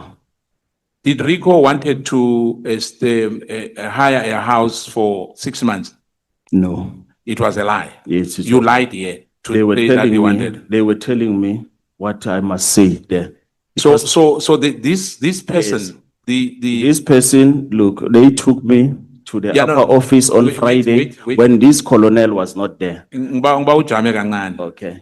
Bawa singayiraji. Now, Jama in isindebele uyasazi usazi Yes, Moyi? as Uyasazi. Ndebele. it speaks means Umlotshwa ngwekhethu che. Okay. Yeah. Now, Uneji lo. Yes, I know him. Uneji wanted to have a place for 6 months in Nelspruit. No, that's not true. So you fabricated this, Yes, this because story. that's what they were saying. Hence, even if you can go through that statement and go towards the end, what I did on that statement, I put the issue of Mozambique, the rendition, so that when we go to court with these under duress things, we will touch the issue of extradition because I was extradited without papers. Yeah. And I put it I there get you. just to, Yeah. to Yeah. balance it because Yeah. they were beating me. Yeah, but mamela, ngifuna ukuthi sirage into le kuhle. Yes, Singayimix. singayimix. Yeah, sizokufika lapha ku rendition Mozambique. Now, uneji lo ufune indawo yokuhlala, am I right? No. Azange akayifuni indawo yokuhlala. Akazange akayifuni. So all these things you made up your mind to say I'm going to tell them. It's what they were telling me because they were saying even there that there's a 6 million something there. I made that Yeah, story yeah. because they were beating me. Yeah, but leyo ukuthi you were in Mozambique is true. I was in Mozambique. in this statement. I was in Mozambique. So which is true, which is not true in this statement? I was in Mozambique. That's the only truth here. Yes, that's the only. I don't know the other thing. You can go through the statement, but I'm saying that you can't focus on the statement made under duress. Yeah, no. Because under duress, you are subjected to torture. Yeah, but Yes, you are subjected to torture, beating, all remember- those things. So you will say anything Yeah, just to defend but- yourself, to come out alive under that circumstances. But remember, there's names here as well. Yes. But wait. There's names which you've mentioned here. I didn't mention, they come up with the names. No. Neji was mentioned. Is Neji ukhona lo muntu ekuthiwa uNeji or Yes, Ukona, Ishmael. Hence, I'm asking you. I'm saying to you, the police came with a list of names with the pictures of the passports on their phone. That's Yeah, what but- they said. But Mr. Mlotshwa, Yes, Babu. let's start here. Maybe let me go back. You said that you are running a funeral Pala business. para business. Yes, true. And you did get from the integrity committee and from the commander that you can run business. Am I Yes, we right? just declare yearly, yes. I'm sorry? Forms. I declare yearly. Yes, Every you month. declare I declare. every year. Yes. Yeah. Now, you spoke about the truck business as well. Yes, I right? did have a. So you're running or Now I've got two, the 4 tons. I'm selling water now with the trucks because I sold that big one. yeah. So I've got the 2 4 tons truck now. Now you say these people are jealous, am I right? Yes. they In are. your view, you think that that's why Yes, they ban because, your house? because they were making remarks that they've got 30 years in the service. They don't have what I had. Yeah. Now you say you are struggling now. I'm not struggling. I'm still, No. I'm still. No. I'm saying, remember you were speaking to Honorable Sangoni. Yes, I said You I'm said- struggling because now I'm paying cash. I don't have the medical aid, That- but hence- it's not like I'm struggling. Yeah, that's what I'm saying. That you are not getting your salary. Yes, They I'm stop not your getting salary, my and, salary. you know, yeah. Now, let's come back to where we were. Yes, You said NEGI exists. yes, it does exist. And Brother Mandla Nyas, it does not. There's no such a person It does exist. now. Because I'm going to give you these names. Yes, That when you were, there's an issue of you having met Rico somewhere next to Spa in Komati Port. yes. It's not true. I've always met. I've met him at Spa in Komati Port. I've met him at BP at Komati Port. no. I've met her. Remember, I'm reading. On what basis did Yeah. I meet him on that one? Yeah, on this one. Hence, I'm saying which part of this statement is That not true. statement, the statement that you are reading, Mr. Skosana, let me help you. You are reading a statement that was made under duress. No, I understand that. Yeah, let me just take you through. I'm a police. After, because I've made this statement on the 29th. If that statement, whatever that I've said on that statement was true or it was giving positive feedback on the case, they were not going to book us on the 9th to assault us again. Yeah. No, So it means, got that. this statement that I've made, the one that you are reading, I was saving myself. Yeah, but listen, Mr. Mlochwa. Yes, Babu. I understand you. Yes. Remember, you deposited an The statement. Yes. Now I'm asking you about these people who are in here. Honorable Skosan, let's do this.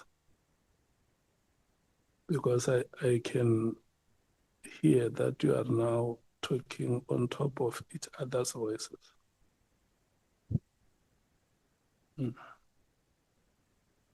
You, Mr. Mloch, Chair. you allow Honorable Skosana to ask you a question. And then he will give you time to respond. All right, thanks, Chair. There must not be an exchange. No matter how agitated or how justified you may feel, allow him to ask. Don't interject. Don't complete his statements. Okay. Thank you. Thank you, Chair. Now, Mr. Mlochwa, hence I'm giving you names and the issue of SPA, that there was an issue here about Rico, that you met him at SPA, and you are saying to me, you normally go to SPA. But my question is, in mid-September 2024 or early October, that's what you said, was this as well under duress that you met Rico at SPA? Yes, they were beating me. I've met him many times. I've met him even at Spa at Crossing. I've met him at Matsulu Crossing. Yeah, no, it's fine. I've met him at Komati Port. I've met him at the border. But what I want us to agree, Mr. Mlochwa, I'm asking you only about Komati Port. I've met him many times at Komati Port. Yeah, so Rico exists and the SPA Komati Port exists here. Yes. And was it Kaliki? Kalini. That there was a matter which you were supposed to fetch Kalini.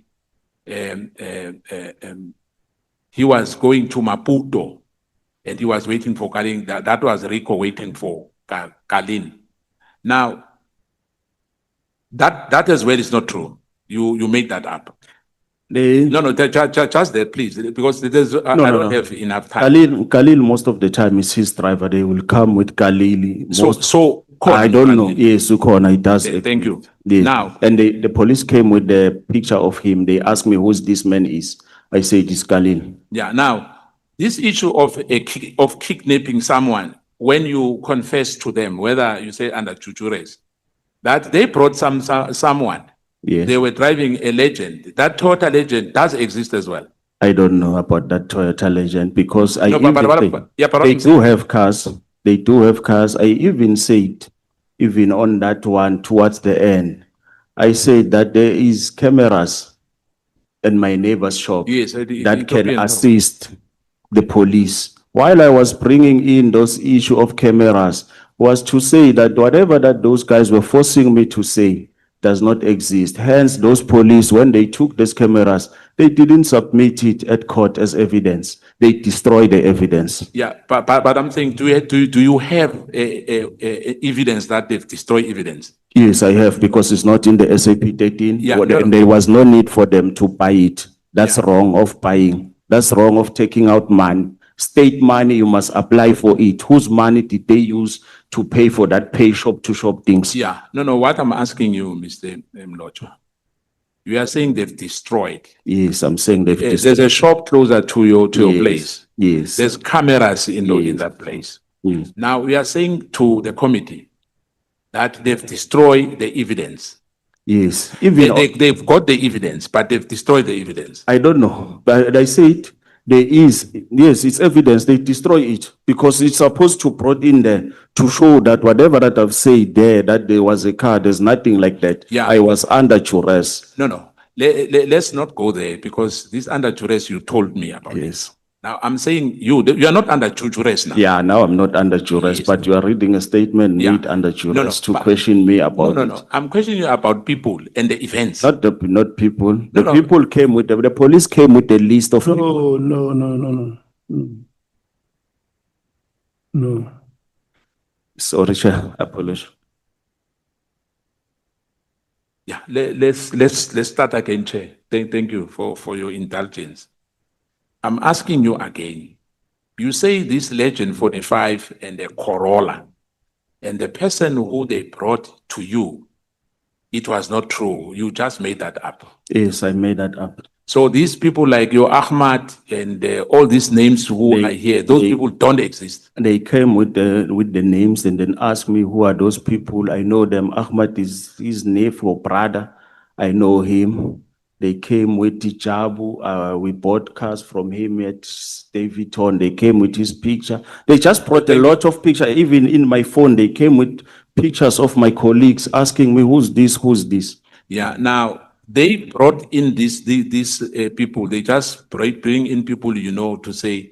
Yes, these so are that the they people can who are- collaborate their narrative. Yeah, so they brought them to Watuguza as well. No. They showed Just me give on you the their info phone. to They you. came into So- the cells. So this statement here, Yes. and vis-a-vis the one which you gave it to us, Yes. this issue that there was somebody you took to Mozambique is not true. I never took anyone. to Neji Mozambique. never kidnapped anyone. I don't know. Is Neji your friend? Yes, but we don't socialize. I know him. So Neji's statement and your statement contradict each other. Do you know that? I don't know. Now, have you ever phoned Rico? Many times. But you say most of the things which I hear are being, it's not true because you are under duress, but it's yourself who are saying all these things here. Yes. So, okay. You did phone Rico Yes, I phoned him.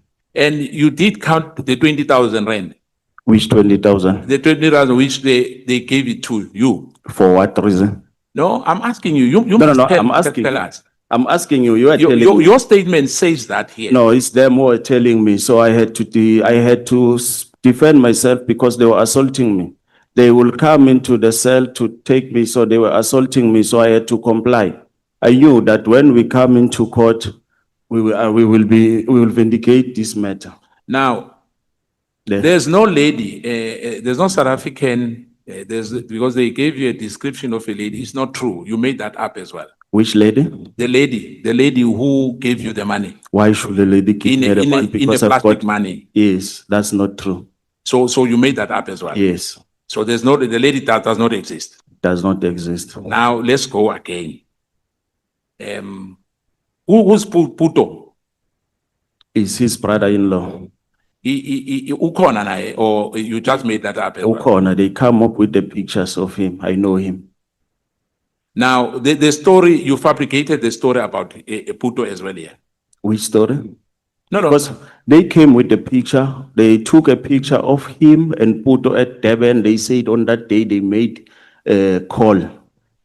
So they came with, and then they asked me, who's this man? I said, no, it's Puto. They said, yeah, they made the call. They bought airtime, blah, blah, Now- blah. So we had to, so they told me what I must say there. Otherwise, they're going to kill me. Who was going to kill you? It's those guys there when they were beating me in the upper office. Yeah, but who? I don't know his name. I don't know his name. But you say those guys. What am Those police who were there, because There's no names. You don't have I don't names. know When their you name. go when you go to court, those people don't appear in court. They do, but I don't have their details. I know them. No, but in court, remember, there's an applicant. They were not an investigating officer. They were just a supporting team. Can you protect me again? Can I finish this, Okay. Mr. Mlocha? I'm saying to you, when you go to court, there's an applicant and there's respondents. Am I right? You are right. Now, in those respondents, who are they? Is General Mkwanazi there? General Mkwanazi was not there when they assaulted me on the 29th of November at Kwatuguza. General Mkwanazi was there on the 9th of December because they were a group of, I think, 20 to 30 people. So others, I don't know them. I know Warrant Officer Dion because he's the one who served me with the suspension letter. I know Constable Singh because he was. Wait, Mr. Mlocha. I'm saying that you said the matter is in court. Am I right? Which matter? Your matter. Yes, it's in court. As I said, you are the applicant. Am I right? Yes. The respondent. Who are these respondent? Because it can't be 30 people with no names. It's the Minister of Police. Who else? I think it's the Minister of Police, Vision Technical, Metro, Durban Metro Police, and Extreme Defense, or I think is the National Commissioner. So people who assaulted you, you don't know them. I've mentioned those that I know. The others that I don't know, I didn't mention them. Now, again, Ahmad is coming back and was also an uncle of Stefan. Is that true? An uncle or a brother-in-law? No, it says uncle. Okay. A brother-in-law, I'm coming to the brother-in-law. I think so. I don't know. No, what I'm asking is that Ahmad and Stefan, do you know them? I know them, yes. Did Rico call you after 7 days? Oh, you said Rico always calls you, if I'm Yes, right. always call me. Because of time, I'm rushing. Who was driving a gray Mercedes-Benz with a GP number plate? Where? When on Tuesday, 20/24/11/19, Rico called me at about 8 o'clock. He called me saying that he was passing Nelspruit and he's asked me to pick up Stefan and meet him at Barberton Road. He was driving a Mercedes-Benz. He called a Mercedes-Benz. Yeah, it's not gray. I think it's bluish, but he never called me on that day.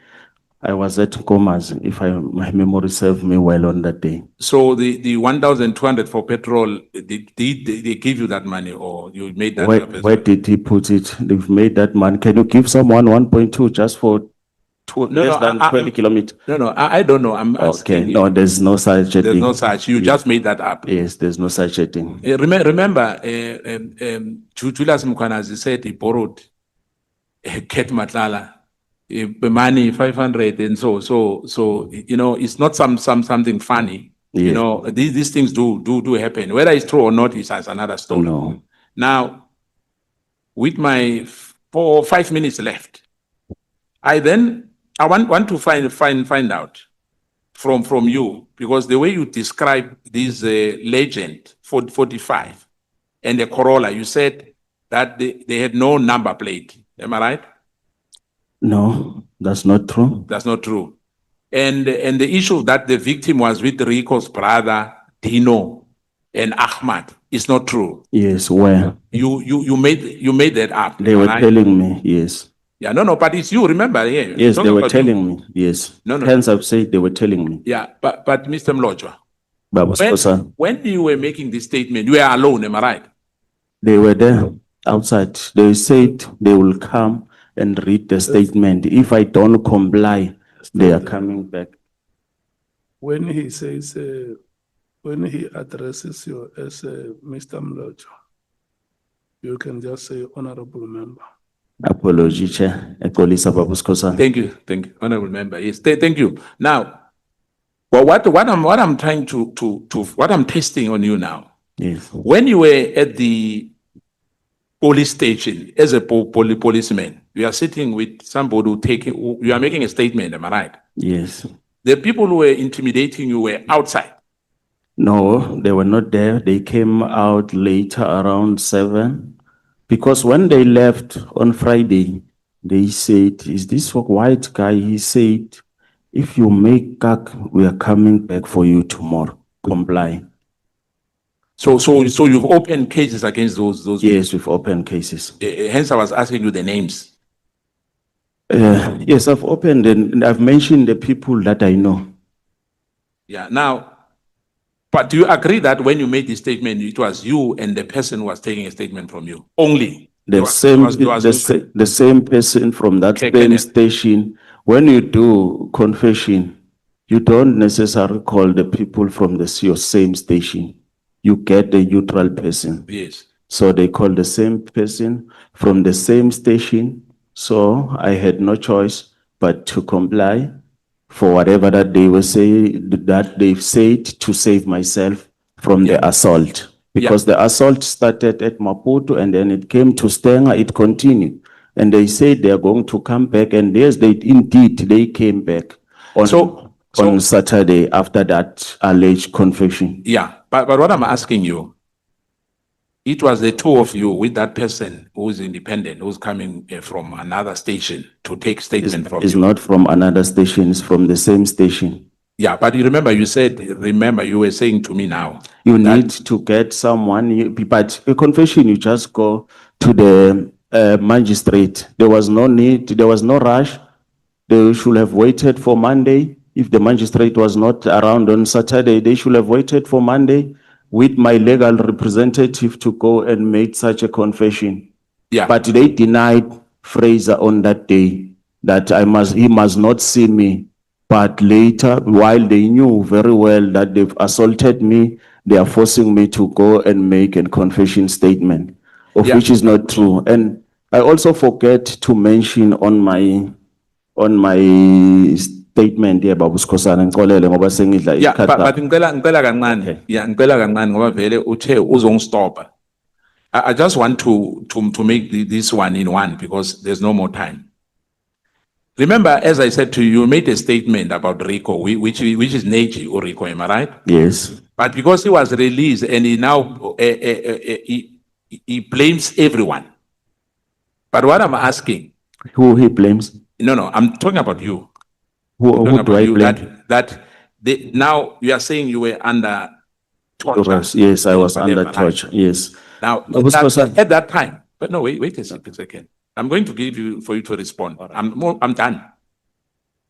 Were you suspended or you are in a sick leave? I just want to find out those. When? At that time. No. I was working.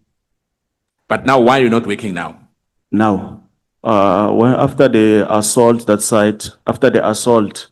when they released us, I had to consult with doctors of which they booked me off. Second, Okay, okay. I had to deal with the mental health Thank you. issues. Yes. Now, because we've got now the border management agency, which submitted a proof that you crossed the border illegally into Mozambique. Do you know that? How do I cross illegal? Because I stamped my passport at the, you know what? No, wait a second. Okay. My question is simple. I'm asking you, do you know that the BMA said you crossed the border illegally? Can I respond, Chair? I just want to find out whether, do you know that? If you don't know, you don't know. No, I don't know. I stamped my passport at the container there, Babuskosan. So there are things, those guys, they can fabricate things because I've submitted an OP entry when I was brought back from Mozambique for that total extradition or rendition. But in court, they went on to say that I was arrested in Komati Port near the port of entry, which contradicts the OP of that. So those, they can fabricate those things because I even saw one statement there from the lady who said that I was brought to the office to stamp, but I was not brought into any office. But I don't have that. I'm saying to you. It's not true, Babuskosan. Yeah. It's not true. Have you ever met Mr. Adams, Honorable Adams? Yes, I've met him, yeah. So you've got a relationship where? I've met him on the Facebook. We arranged, so I was here 2 weeks back.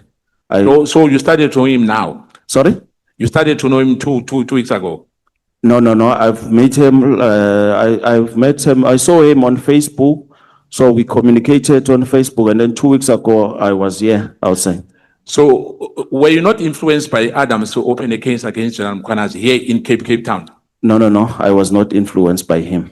Now, in the statement here, you wrote about Lieutenant General Kukumano. Yes. Do you have anything against him? No, I don't have anything. He is an accounting officer for crime intelligence. So if the member is doing what is not right, he should call that member into order. He should discipline that member. Failing to do so, it makes... Now, my last one on you. The issue of the border management agents, you are saying to me, yes, when you cross the border. Yes, I stamped my passport. Yeah. Now, you can give us that evidence, and they are giving us an evidence. Then we make up a decision, our own. General Mendes, if General Mendes can provide my passport, we can prove that. Yeah, that's what I'm saying. That look, let me just be straight and simple, Babuskosan. I've got a Mozambique BCI account. Mozambique BCI account, which I access with my passport. So there's no way I can go to Maputo for 3-5 days without that passport because I'm using it to access my funds at BCI. They took my passport. But if you want that, maybe because now I've applied for the new passport, I will go there and apply for the new card of the BCI. Maybe I'll ask the statement. It will reflect that somewhere between those days before my arrest, between the 20 and 23, I did get inside the bank to withdraw money. So hence I'm saying to you, it means that the road, if the BMA is misleading this committee and saying that you have crossed the border illegally. Yes. And you are giving us a proof that I will provide that one. I will go to BCI and open and apply for the new card, and then I'll ask the statement which I will provide to the committee. Thank you. Thank you so much. Ngiyabonga, Babuskosan. Honorable Breitenbach. Thank you, Chair. Good morning, sir. Good afternoon, Honorable Member. Good afternoon. You have been a policeman for a long time. Yes, Honorable Member. 50+ years. It's 20. And in this scenario that you have sketched, and I don't know if it's true or not, and it's not for me to decide. But in this scenario that you have sketched, you have done nothing wrong. Yes, I've done nothing wrong. I didn't kidnap anyone. When that kidnapping took place, I was in Komati Port. I will provide the You'll find it a lot easier to get along with me in particular if you just answer my questions. All right, thanks, Thank you. Honorable Ma'am. So you've done nothing wrong. You've been a policeman for 20 years. Do you have a clean record? Yes, No problems, no problems. no disciplinaries. No, And all of a sudden, one day, all of these things befall you yes. for no reason. I don't know what's the reason, because the police that arrested me, they said I was there at the mosque having the R5. I was the one who discharged the firearms there. And all of these policemen and other people, but more particularly policemen, from various units with various ranks and various seniority, conspired on this one day to attack you in this fashion. Why? I don't know. Maybe it's because they wanted Nangi, so they thought that getting me, they will get Nangi. Talking about your friend Nangi, you know that he's a less than salubrious character, right? That's what I read on the news. I don't know any of. You didn't know before, I don't know even now, because it's something that I'm reading on the news. and you haven't made any effort to find out. I did, but I can't find anything. I have no further questions. Thank you. Honorable Matthys. Yes, it is indeed. Good afternoon. How are you? I'm the nice one. Very nice. And I'm going to be very quick if we just work together. Let's start off with, when you opened, you said that it wasn't just Lieutenant General, or our National Commissioner rather, who was on the gates of prison. It was also Lieutenant General Mkhwanazi. Why? What matters had him on the gates of prison? Because I've opened cases of the kidnapping, torture, rendition, arson, and defeating the ends of justice, Okay. which was opened in February 2024. At Bedford View. Yes, at Bedford. Oh, no. The Bedford View one, I thought it's 2025. Yes, 2025. Sorry. Yes, Yeah. 2025. So 2025. So he would be in the, or at the gates of prison. Had the matter, from what you know, had the matter been investigated yet, or the cases were just opened and they've gone to IPED? And how do you have any indication, rather, what the status with IPED? So far, what I've got from IPID is that they went to Watuguza to collect the copies of the OP entries, the SAP 14, where we were booked So on when did you and get out. this information? I think last week from Makakula. So it's quite early. So It's late. It's late. I mean, because as in, yeah, it's late. it's late. But what I'm saying is, for you to say you had just opened those cases in 2025, the media briefing was when? It was 2025, 6 July. Yeah, and you had just opened the case. We've opened it February, 4 months earlier. And IPID has just started investigating that case. So you don't think it's a bit of a stretch to say that just because you opened the case, that they were going to be successfully prosecuted? No. We've opened a case, we've provided them with supplementary document, evidence document, which they were supposed to work on it. I'm not disputing that. Yes. I'm just saying that you don't think, by you saying that, it is a bit of a stretch that they were already there. Because once a case is opened, and you know, and as you've seen here, both in our ad hoc and the commission, cases just lie there dormant for such a long time.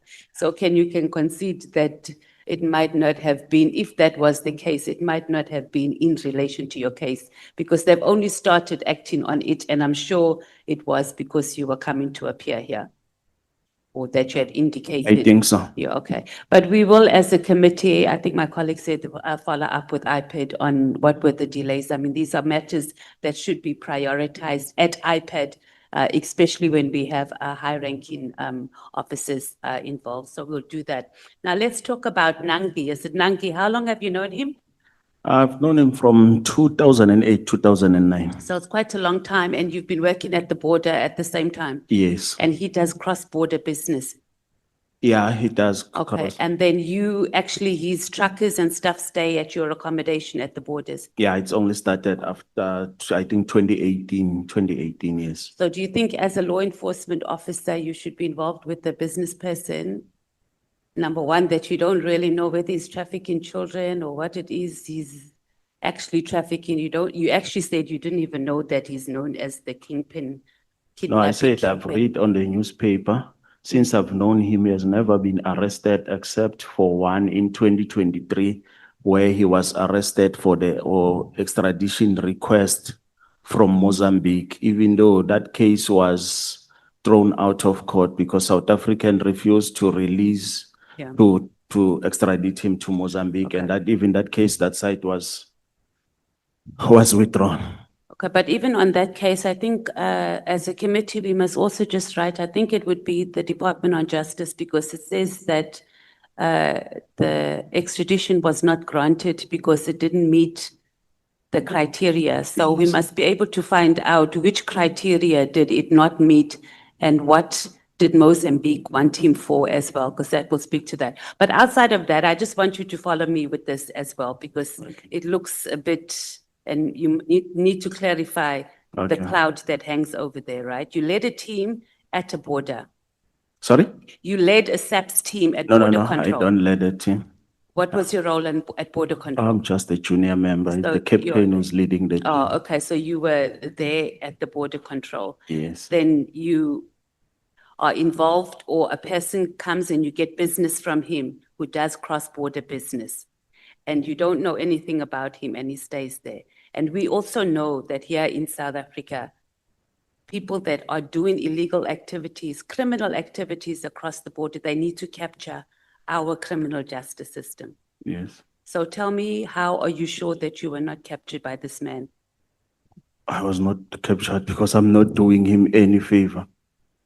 Yes. So nobody's going to come and we're not going to get any evidence of there being They any must bring engagement, it on. because you even had him staying there, while he's driving. No, he's never been to my house. He's never Yeah, been. but you said Yes. he's work to do, okay. Yes. And you don't know anything whether he does trafficking, cross-border trafficking or anything like that? No. No. So tell me, how is it that, and my colleague also touched on it, and yesterday we also struggled with the witness of Mr. Chetty as well. Why you?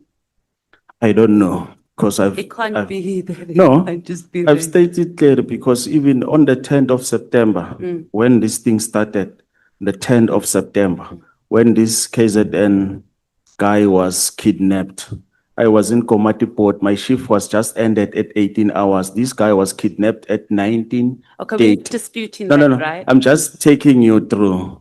So he was taken around around 7:30. Okay, so And I'm not. when you go through the I want chart- you answering something that I'm not. Okay, I don't know. I don't know, Honorable Member. Because Yes. this is Mr. Chetty also said for a long time that Yes, he I didn't don't know, know. and then later he conceded it was because, and it doesn't mean that it was right or wrong for them to target you, but generally there has to be some smoke somewhere. No, I don't For it know, to Honorable happen. Member. I So- think they must come and clarify that. I don't know. So you don't think it has anything to do with this exact kingpin that you had a relationship? Well, I don't know if you want to call it a relationship, but you knew and you had some business arrangements with him. And that could be the link why they identified you.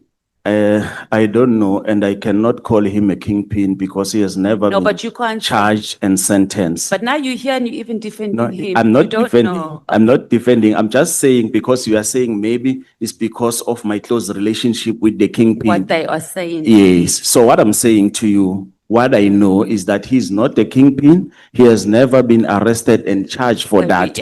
I know that Yes. you said So that.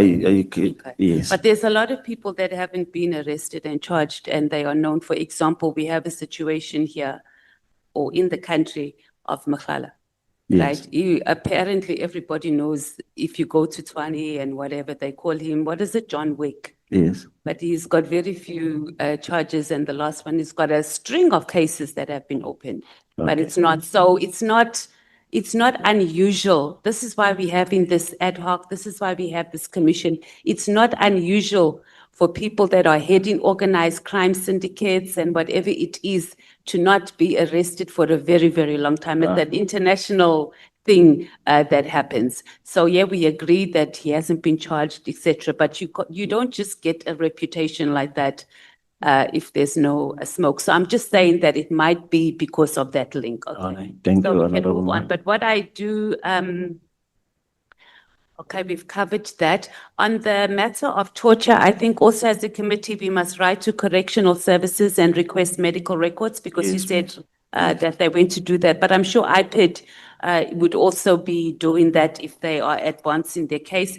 You also said that there should be a section 205. I don't think it's something necessarily the committee needs to do, but we can ask IPID if that's something that is part of their investigation. I'm sure they're not going to want to provide us too much information that is going to affect the processing and the thing of their cases. Chair, I also just think that also to help us in our deliberations and that it's not just random. Did you opened a case also against Warrant Officer Dion in 13, you don't have a surname for him, 13.2. So he was one of the drivers, I think. Warrant Officer 13 point? 13.2. No, he's the one who booked us from lawful So you didn't custody. open anything? I think he's also listed on the Beaufort View case. Okay, but you're Yes. not sure. But as a committee, we can also write to him to answer. He's been mentioned here, so he must be able to respond. I don't know if the secretariat are taking all these notes, or I must be again later on this evening. I must write the whole list of our follow-ups that we need. So, because that's going to help us get clarity, and then also Lieutenant Colonel Dina Govender. We must also Yes. get a statement from him responding to specific questions on matters that you've raised here. And then also as a committee, Mr. Jakob Disan, the one that you said that was involved with the police, we must also write to him and he must give us a statement responding to these along with any tracking records that he has of the cars that you've mentioned in the statement. Do you have their number plates? No, I don't have. They were removed. Okay. I think we've dealt with the issue of the extradition matter. In terms of the torture, etc., on your point 14, we can also write to SAPS to respond to those allegations and how those things worked out, because it can't be that needs to happen. And then just to the last question, you briefly, the Public Protector and the Human Rights Commission, I didn't have time because we only got this annex just now. They didn't even investigate. They just said the matters with the police because They they've already referred opened to the case. IPID. Okay, yeah.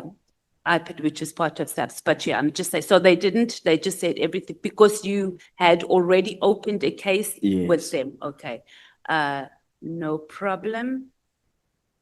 And just to conclude, you know what we have found, or what I have, I think, or not think, but what we have found on both, and I mentioned this also to Mr. Chetty as well, is that what we have seen in our criminal justice system, there's two categories. We have our SAPS and the most senior officials that have weaponized the entire criminal justice system, from SAPS to the NPA to the judiciary, right? It's either for their personal gain, it's for factional battles, it's for promotions. And some of them is because they've been captured by these criminal syndicate heads, and then they have to process it. And then they're not doing work to service this country as they should, because they're more worried about their fights amongst each other. We don't get serviced as a nation. Then the second category is that, and they're all criminals really, but they're there and they're operating. Then we have the second category, which are the actual criminal syndicates. I don't know if we actually have cartels, because some senior officials who should know these things tell us they aren't. Some say that they are. This is the state of the country that we are in, sir. And those one, for criminal syndicates and cartels to operate, they have to capture the criminal justice system. from from your Metro Police, from your SAPS, from your NPA to your judiciary, and it doesn't matter which members, because they can't operate without that being happening. And this is the problem we have in this country. So your case, does it fall into any of those two categories that we have seen, or what you presented to us? I'm not sure. Okay. Is there anything else you'd like to add? No, Because thank I'm you. done. Okay, thank you, Chair. Can I just know how much time I took? So it must be noted how efficient the EFF is. Yeah. Mm. Honorable Matthijs, How many? what are you saying? Oh, I'm asking how many minutes did I take? 15 minutes. Long live the EFF. Honorable Cameron.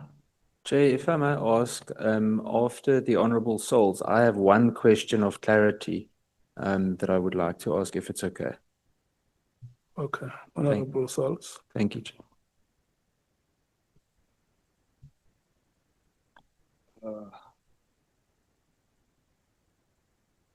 Mr. Mlotswa, good afternoon. Good afternoon, Honorable Ma'am. You know why there is a sense of uncomfortability or tenseness? I'll tell you why that is. Because we are dealing here with a national hero. General Mkanazi is a national hero for what he has done in going public and talking about the rot in SEPS. And the country was joyous about that because many people experiences these poor service, no assistance from police on the ground. And so people are very protective over the image of General Mkanazi because he's done something that everyone has been waiting for to be done. And that's how we're sitting here today. Now, when you sit there, you are a rare breed because you are now coming and you are alleging that the national hero has holes.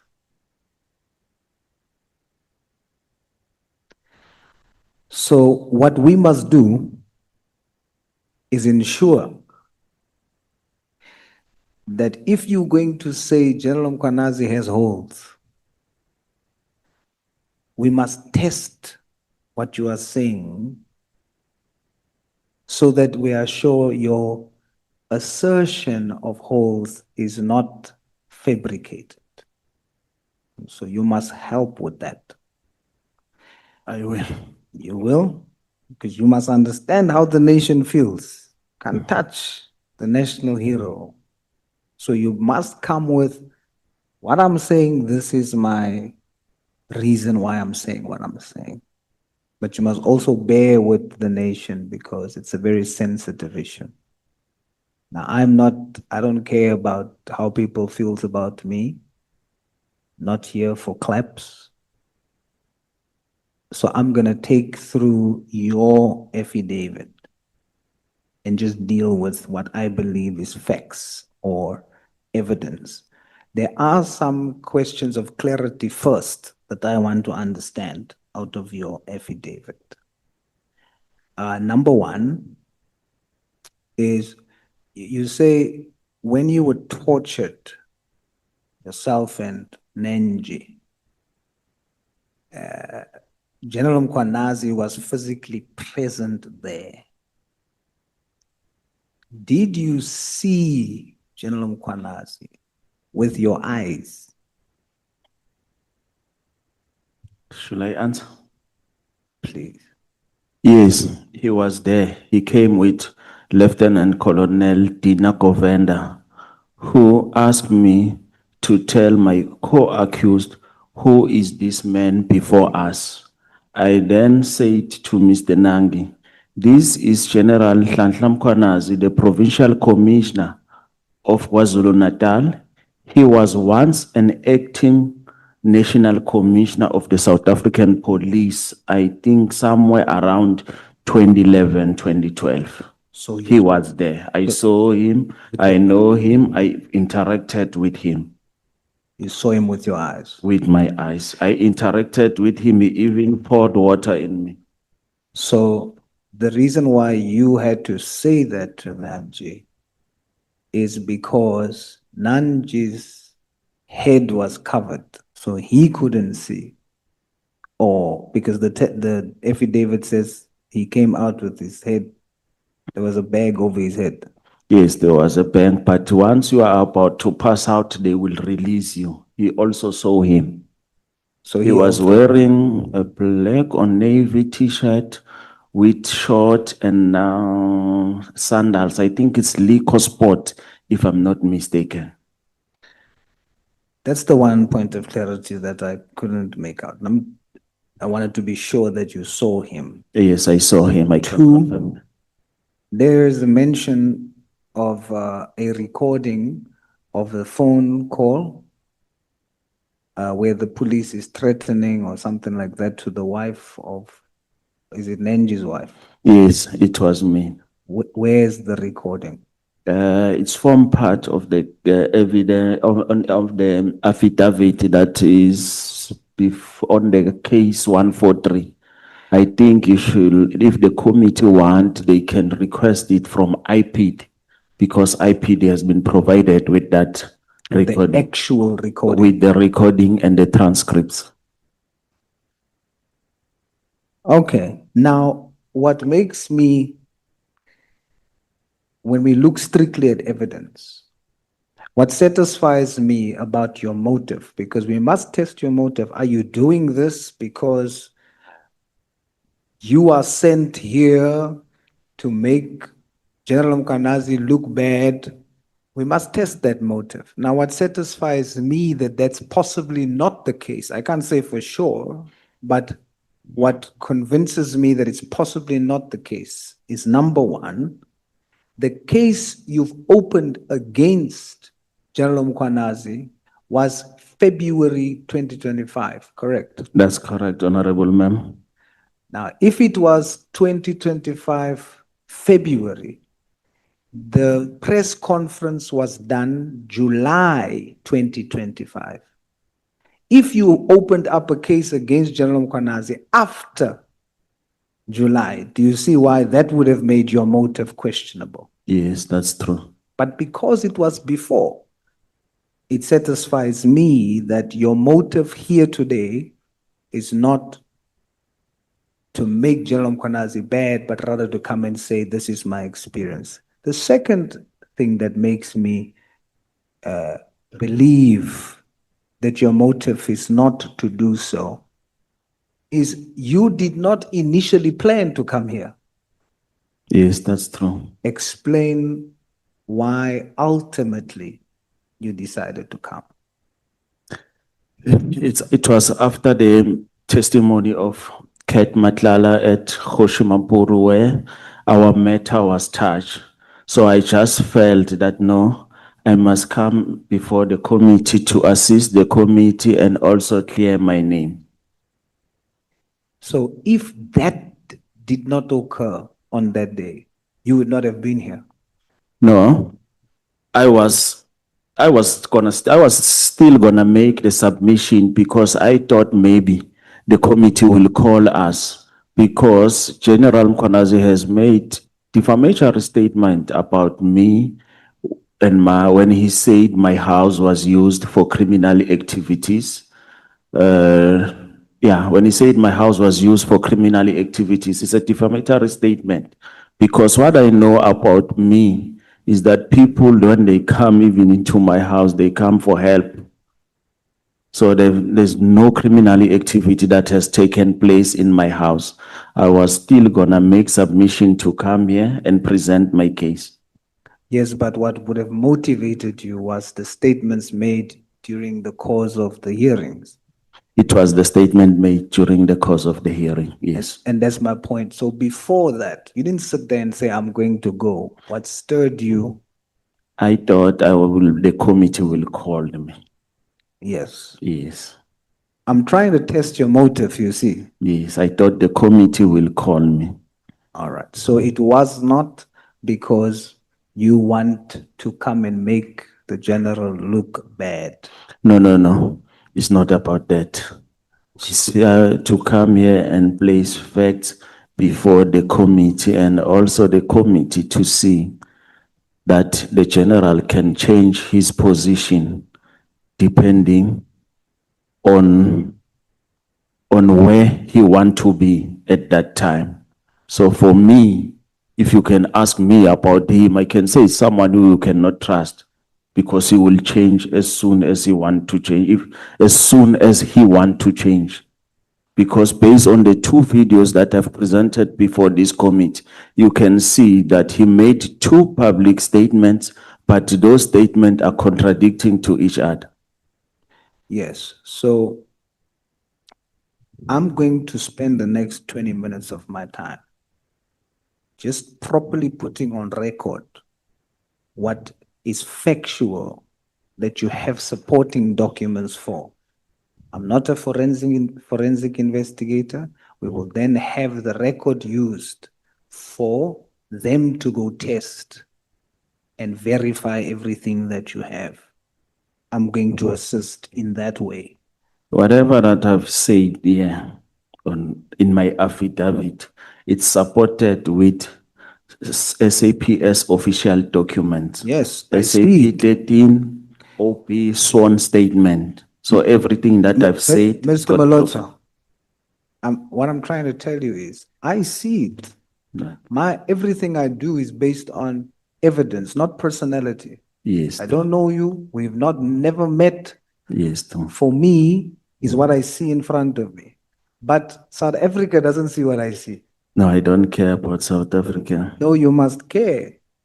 Why? The reason why is because if you don't care, you will not, South Africa won't know for the record what you've experienced. Okay, apology. Do you understand? Yes. So my job is to now place your evidence on record. That's all I have to do. So now we're going to go step by step, right? Yes. What your evidence shows overwhelmingly is that it seems that there are instances where SAPS builds cases on believable scenarios rather than evidence. That's true, Honorable Member. Because if we can just read the affidavit that I've provided, the OP entry the OP entry that was made by Warrant Officer Malaza, where I was handed over to the KZN DPCI tracking team, and you check the court recordings where they said I was arrested in Komati Port near the port of entry, but there's no record of me in Komati Port. It shows that they do fabricate cases to push certain narratives. Right. So let's test that assertion. Phase one. On the 9th of September 2024, Zechariah Desai is kidnapped outside. On the 10, Honorable Man. Yes, Honorable Man. Records show the 9th, so. Sorry, it was an error. It's on the 10th. So the 10th of September 2024, Zechariah Desai is kidnapped outside the mosque in KZN. Yes, they say so. Now, if it's in KZN, this is now a high-profile matter, so the media goes for it. And the face that must take responsibility for solving it is General Mkwanazi. Yes. So now media goes and it becomes a big story. So now it's going to be followed. October goes by. November, police fails to locate Desai. Now pressure is mounting from the community and the Desai family. Now they need to find someone. This is just theory. It must be tested. I'll be testing your assertion. Now they need to find someone to make it believable, is what you are saying. Now you have Nanji. He was arrested in January 2023 on an Interpol warrant as a Mozambican kidnapping kingpin. So that image will stick. It will be believable if you pin the kidnapping of Zechariah Desai on Nanji, it's going to be believable. So and remember, this is theoretical. Yes. Must be tested. So he's taken, say, this will make it believable because there's already a 2023 Interpol issue on kidnapping cross-border. But now it has to stick. Who are they going to then use to build this evidence against Nanji? They must get you. That's true. You are not just a person, you are also a police officer. So now it will look like Nanji had an inside link inside the police. So they're banking on the fact that if they torture Nanji and they torture you, you are going to be the one that says, it's Nanji that kidnapped Desai. Hopefully when you do that, it now goes out in the news, the kidnappers has been arrested and caught. These are because now already when you appear in court, it's all over the news. Correct? Correct, Honorable Ma'am. Phase 2, you get to be tortured. Your house is announced as having had evidence, but now they can't find anything because the community burned it. True. So now building this narrative. That's on 20 November 2024. 9 December, the torture starts. It continued. It started on the 29th of November when I arrived at Steng. So you're being tortured from November. Yes, it continued. What is the key of the torture? What must come out of it? The torture, I must say, Nangi is the one who has kidnapped the Indian, the business person of Steng. Now you refuse. You don't say so. Now the plan is not working. They have nothing on Nanji now because you don't even want a 500,000. Yes, Honorable Ma'am. Allegedly, because I wasn't there. I don't know if it was true. No, it's true. It's your version. So you refuse. You don't want 500,000. You don't want to say Nanji is in kidnapping. January 22nd. Now this is now facts. Yes. On the 22nd of January, the National Prosecuting Authority withdraws the case against you. Yes, that's true, Honorable Ma'am. In other words, what we have now factually is that the NPA is saying police got the wrong people. That's true, Honorable Ma'am. Now there's no case no longer against you. You are no longer the kidnappers. But Zechariah Desai is still kidnapped. And then February 2025, you then go and you open up a case, yourself and Nanji. Yes. After your case is withdrawn, yes. You open up a case against General Mkwanazi and others. These are all verifiable stuff on record. That's true. And then in February, after you guys are now out of the picture, Desai is released by his kidnappers. That's true. But there's no arrests made. I don't know.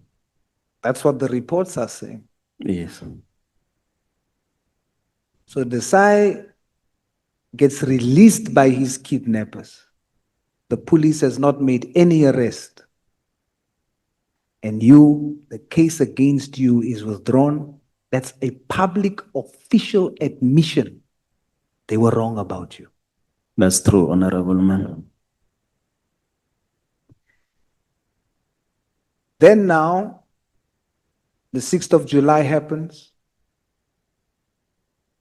We are sitting here now because we are investigating based on that press conference. Then there's testimony during that time. And we hear that the pressure is now mounting more, and the request is made for you to withdraw the case you made in February. That's true, Honorable Man. Why do you think you are asked through? Again, that's an allegation. It is Ket Matlala Yes. alleging that General Mkhwanazi has sent him to Nenji to offer 5 million to withdraw the case. And if he succeeds in withdrawing the case, he will keep his contract. Yes, and then that case, the attempted murder case, they will withdraw it. And based on that allegation is where you are now linked to this whole thing, because you and Nenji refuse to withdraw the case.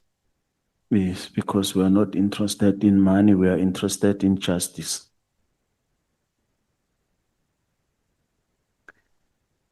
You say you had to go for psychological therapy, etc. Is this because of the torture? Yes, it's because of the torture. Now, your testimony makes it plausible to believe the allegation that at times high-profile cases is based on believability rather than evidence. And innocent people are being used to frame a narrative in the public domain of a case being solved, yet innocent people are tortured, are hurt, whilst the real kidnappers, to date, the real kidnappers of Zechariah Desai is still not arrested. That's true. You're going to have my last few minutes. I want you to be very honest. You a police officer. You a cop. You understand national duty. What do you want to say to your fellow colleagues? And specifically based on your experience, what do you want to say to General Mkhwanazi? I think at this point of time, I've got nothing to say to the colleagues. To General Mkhwanazi, when he comes here, he must come with evidence that my house was indeed used for criminal activities. That's number one. He must provide this on this committee with proof and list of cases that was happening at my house. Two, he must come with the proof that the kidnapped victim was kept at my house. Because on the other hand, he says that they couldn't get evidence. The house was burned before. So he must just come here and say it. What is those allegations based on? I'm not gonna be like him, rushing to court for the defamatory statement, because I'm coming from the school of thought that says that who allege must prove. I'll be happy if the general will come before this committee with all the list of the criminal activities that were taking place at my house. Thank you. Mr. Mlotshwa, I must say to you, and I must say to South Africa, that you are one of the first people who made allegations, who made claims and you brought evidence. And all my colleagues here has sight of what I have sight of. Everything you have said, except for, SHM 09, that is with iPad. that's one, but also except for the torture, we can't say for sure that's how it happened, if we are honest.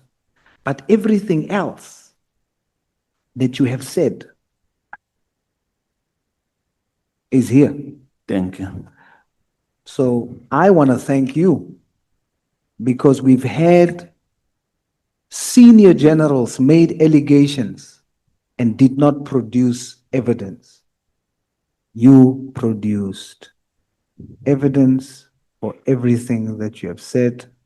And for that, I want to say thank you and all the best. Thank you, Honorable Man. Thank you, Chairperson. Thank you so much, Honorable Sons and Mr. Mlocha, Honorable Cameron. Thank you, Chair. I quickly followed up with border policing. They say that you've been booking off sick to avoid facing departmental cases, hence the suspension of the salary. If that is the case, so I mean, you've traveled here now, so then surely to have it reinstated, and by the sounds of things, you've got evidence to prove your case. Wouldn't you go back in order for them to then reinstate it and get back to business? Yeah, that's just a question of clarity. Thanks, Chair. Can I answer, Chair? Yes, you can answer. Okay. As I've said earlier, I was assaulted. So the first thing when I got out, I had to book sick to attend to the injuries. Secondly, I had to attend psychiatrist because I was tortured there. Thirdly, I'm not running away for any disciplinary hearing. I've seen these charges. One of the charges, they say that I facilitated the movement of the Indian from South Africa to Maputo. The question that I will pose to you is, where was Zachariah Desai found? Was he found in Maputo or in South Africa? The second charge there, they say that I've made a ransom call through the border. But me, the extortion case that I was charged for, they said the ransom call was made in Durban. So I'll wait for them to come and prove which number that I've used to make that call at the border, because they said I've made the call through the border. And then the third one, they said I've kept an Indian at my house. They raided my house. They didn't find anything.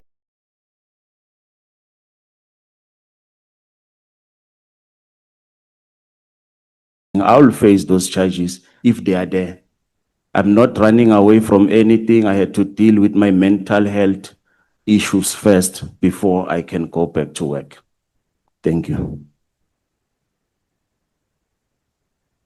So I've got one more question for clarity.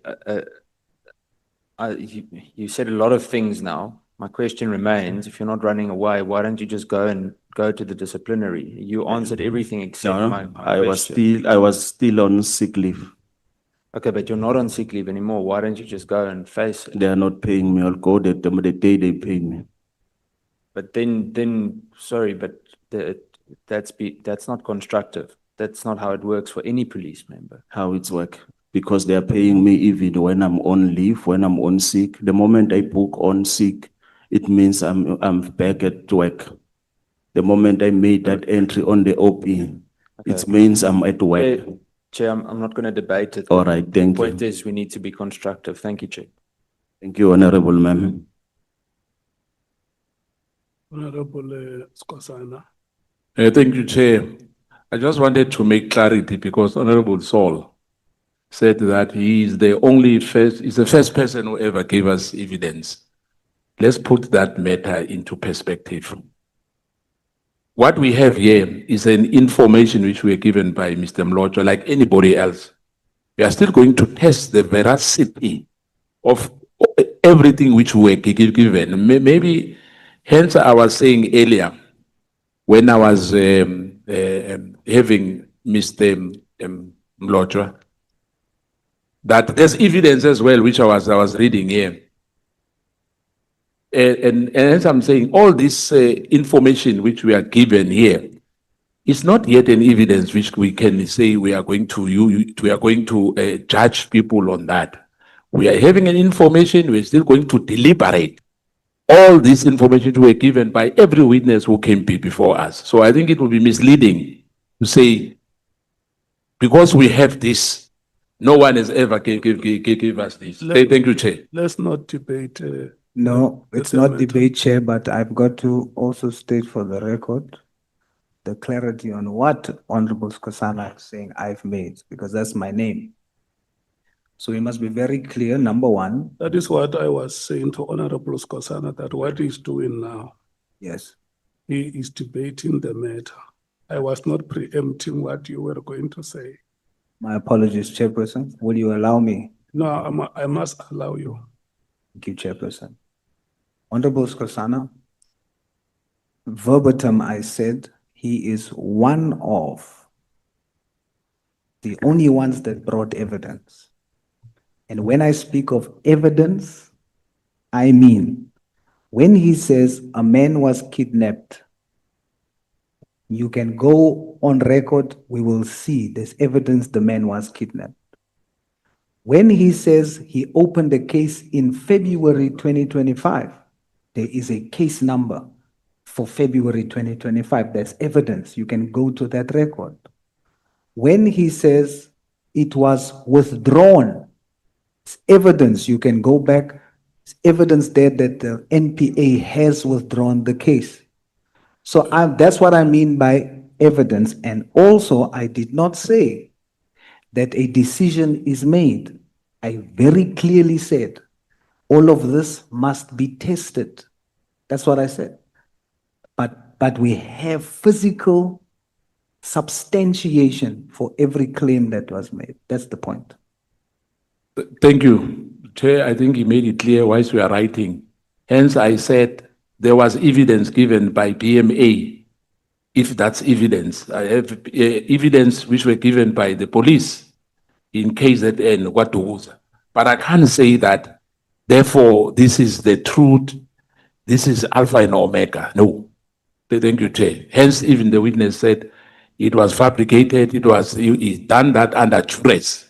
So we'll test all those things, Chair. Thank you. The reason why I'm saying that don't debate this matter, Honorable Skosana, is that Honorable Sol says in the file that we have before us, there is evidence.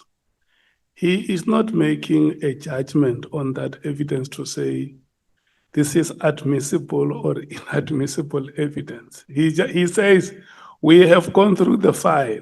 You have provided us evidence.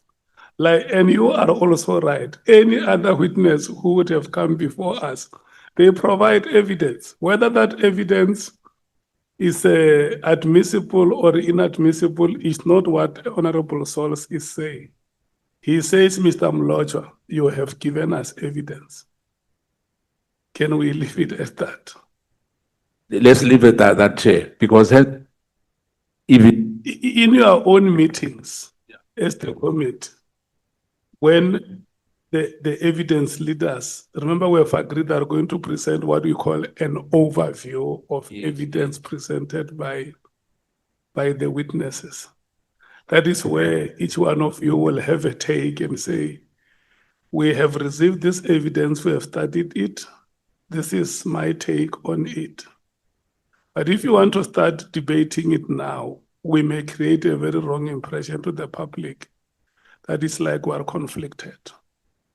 Thank you so much. It's now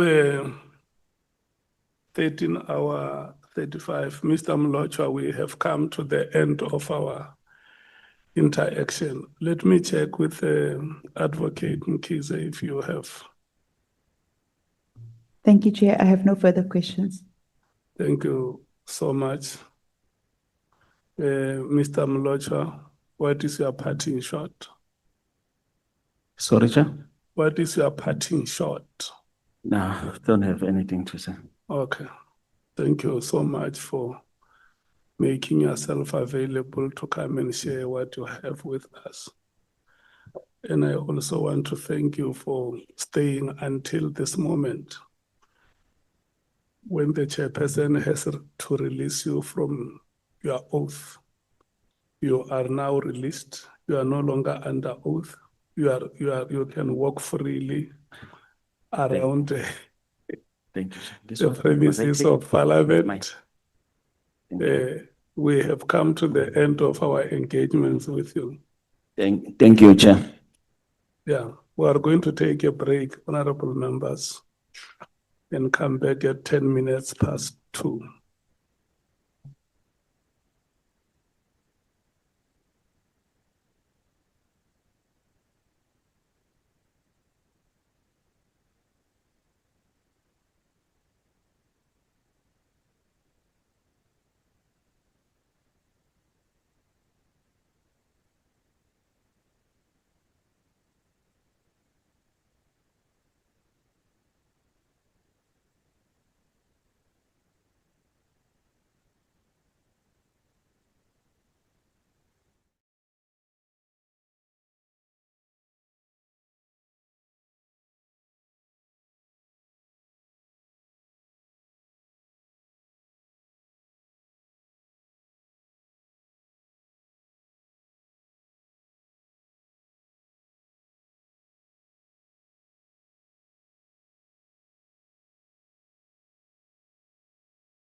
Amen.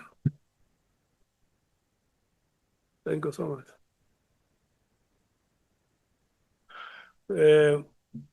Honorable members, may we please resume our seats.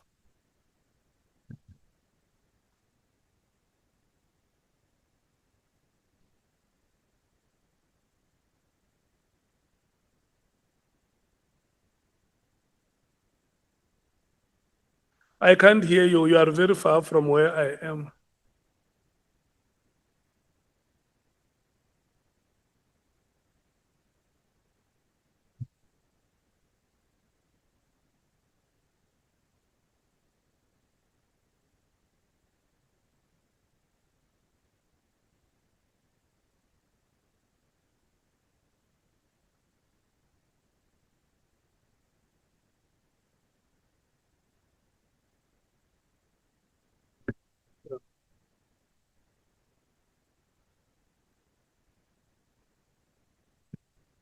Uh, Honorable members, Honorable Ngola, Honorable Skosana, Honorable Cameron, Honorable Matthews, Honorable Salts, and our evidence leaders here, Advocate Mukhait and Advocate Mukiza. I want to thank you so much for the work that we have done. I know you still have had appetite, but unfortunately we have come to the end of our proceedings for today.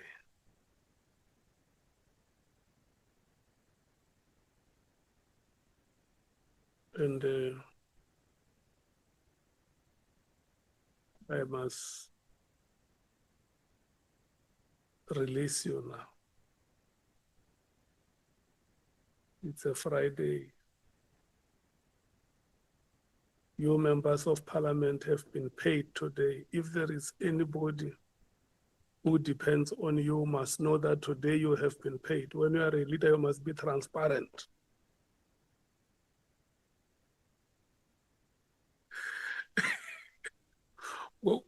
One member has said that we must not say that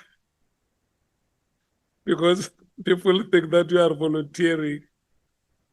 You are not. You must take your filial obligations very seriously because the bar of leadership is very high. We can't have a leader in this country who is being paid and those who depend on him are under impression that he's volunteering. That can never be leadership. And Honorable Cameron, we want to wish your daughter a happy birthday today. You must go there and be with her and show her that you are her father. Yes. That's very, very important. So I'm not persuading you. I'm instructing you to stand up and leave the chamber. Thank you so much, Mr. Kwebu. Thank you so much, Mr. Ramano. Thank you so much.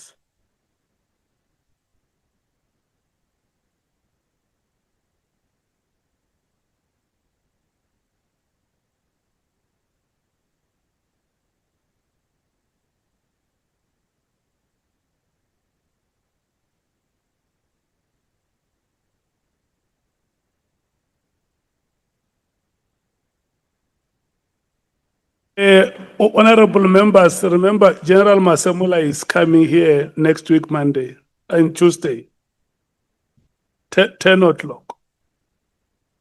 Tuesday, 10 o'clock.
we must not say that.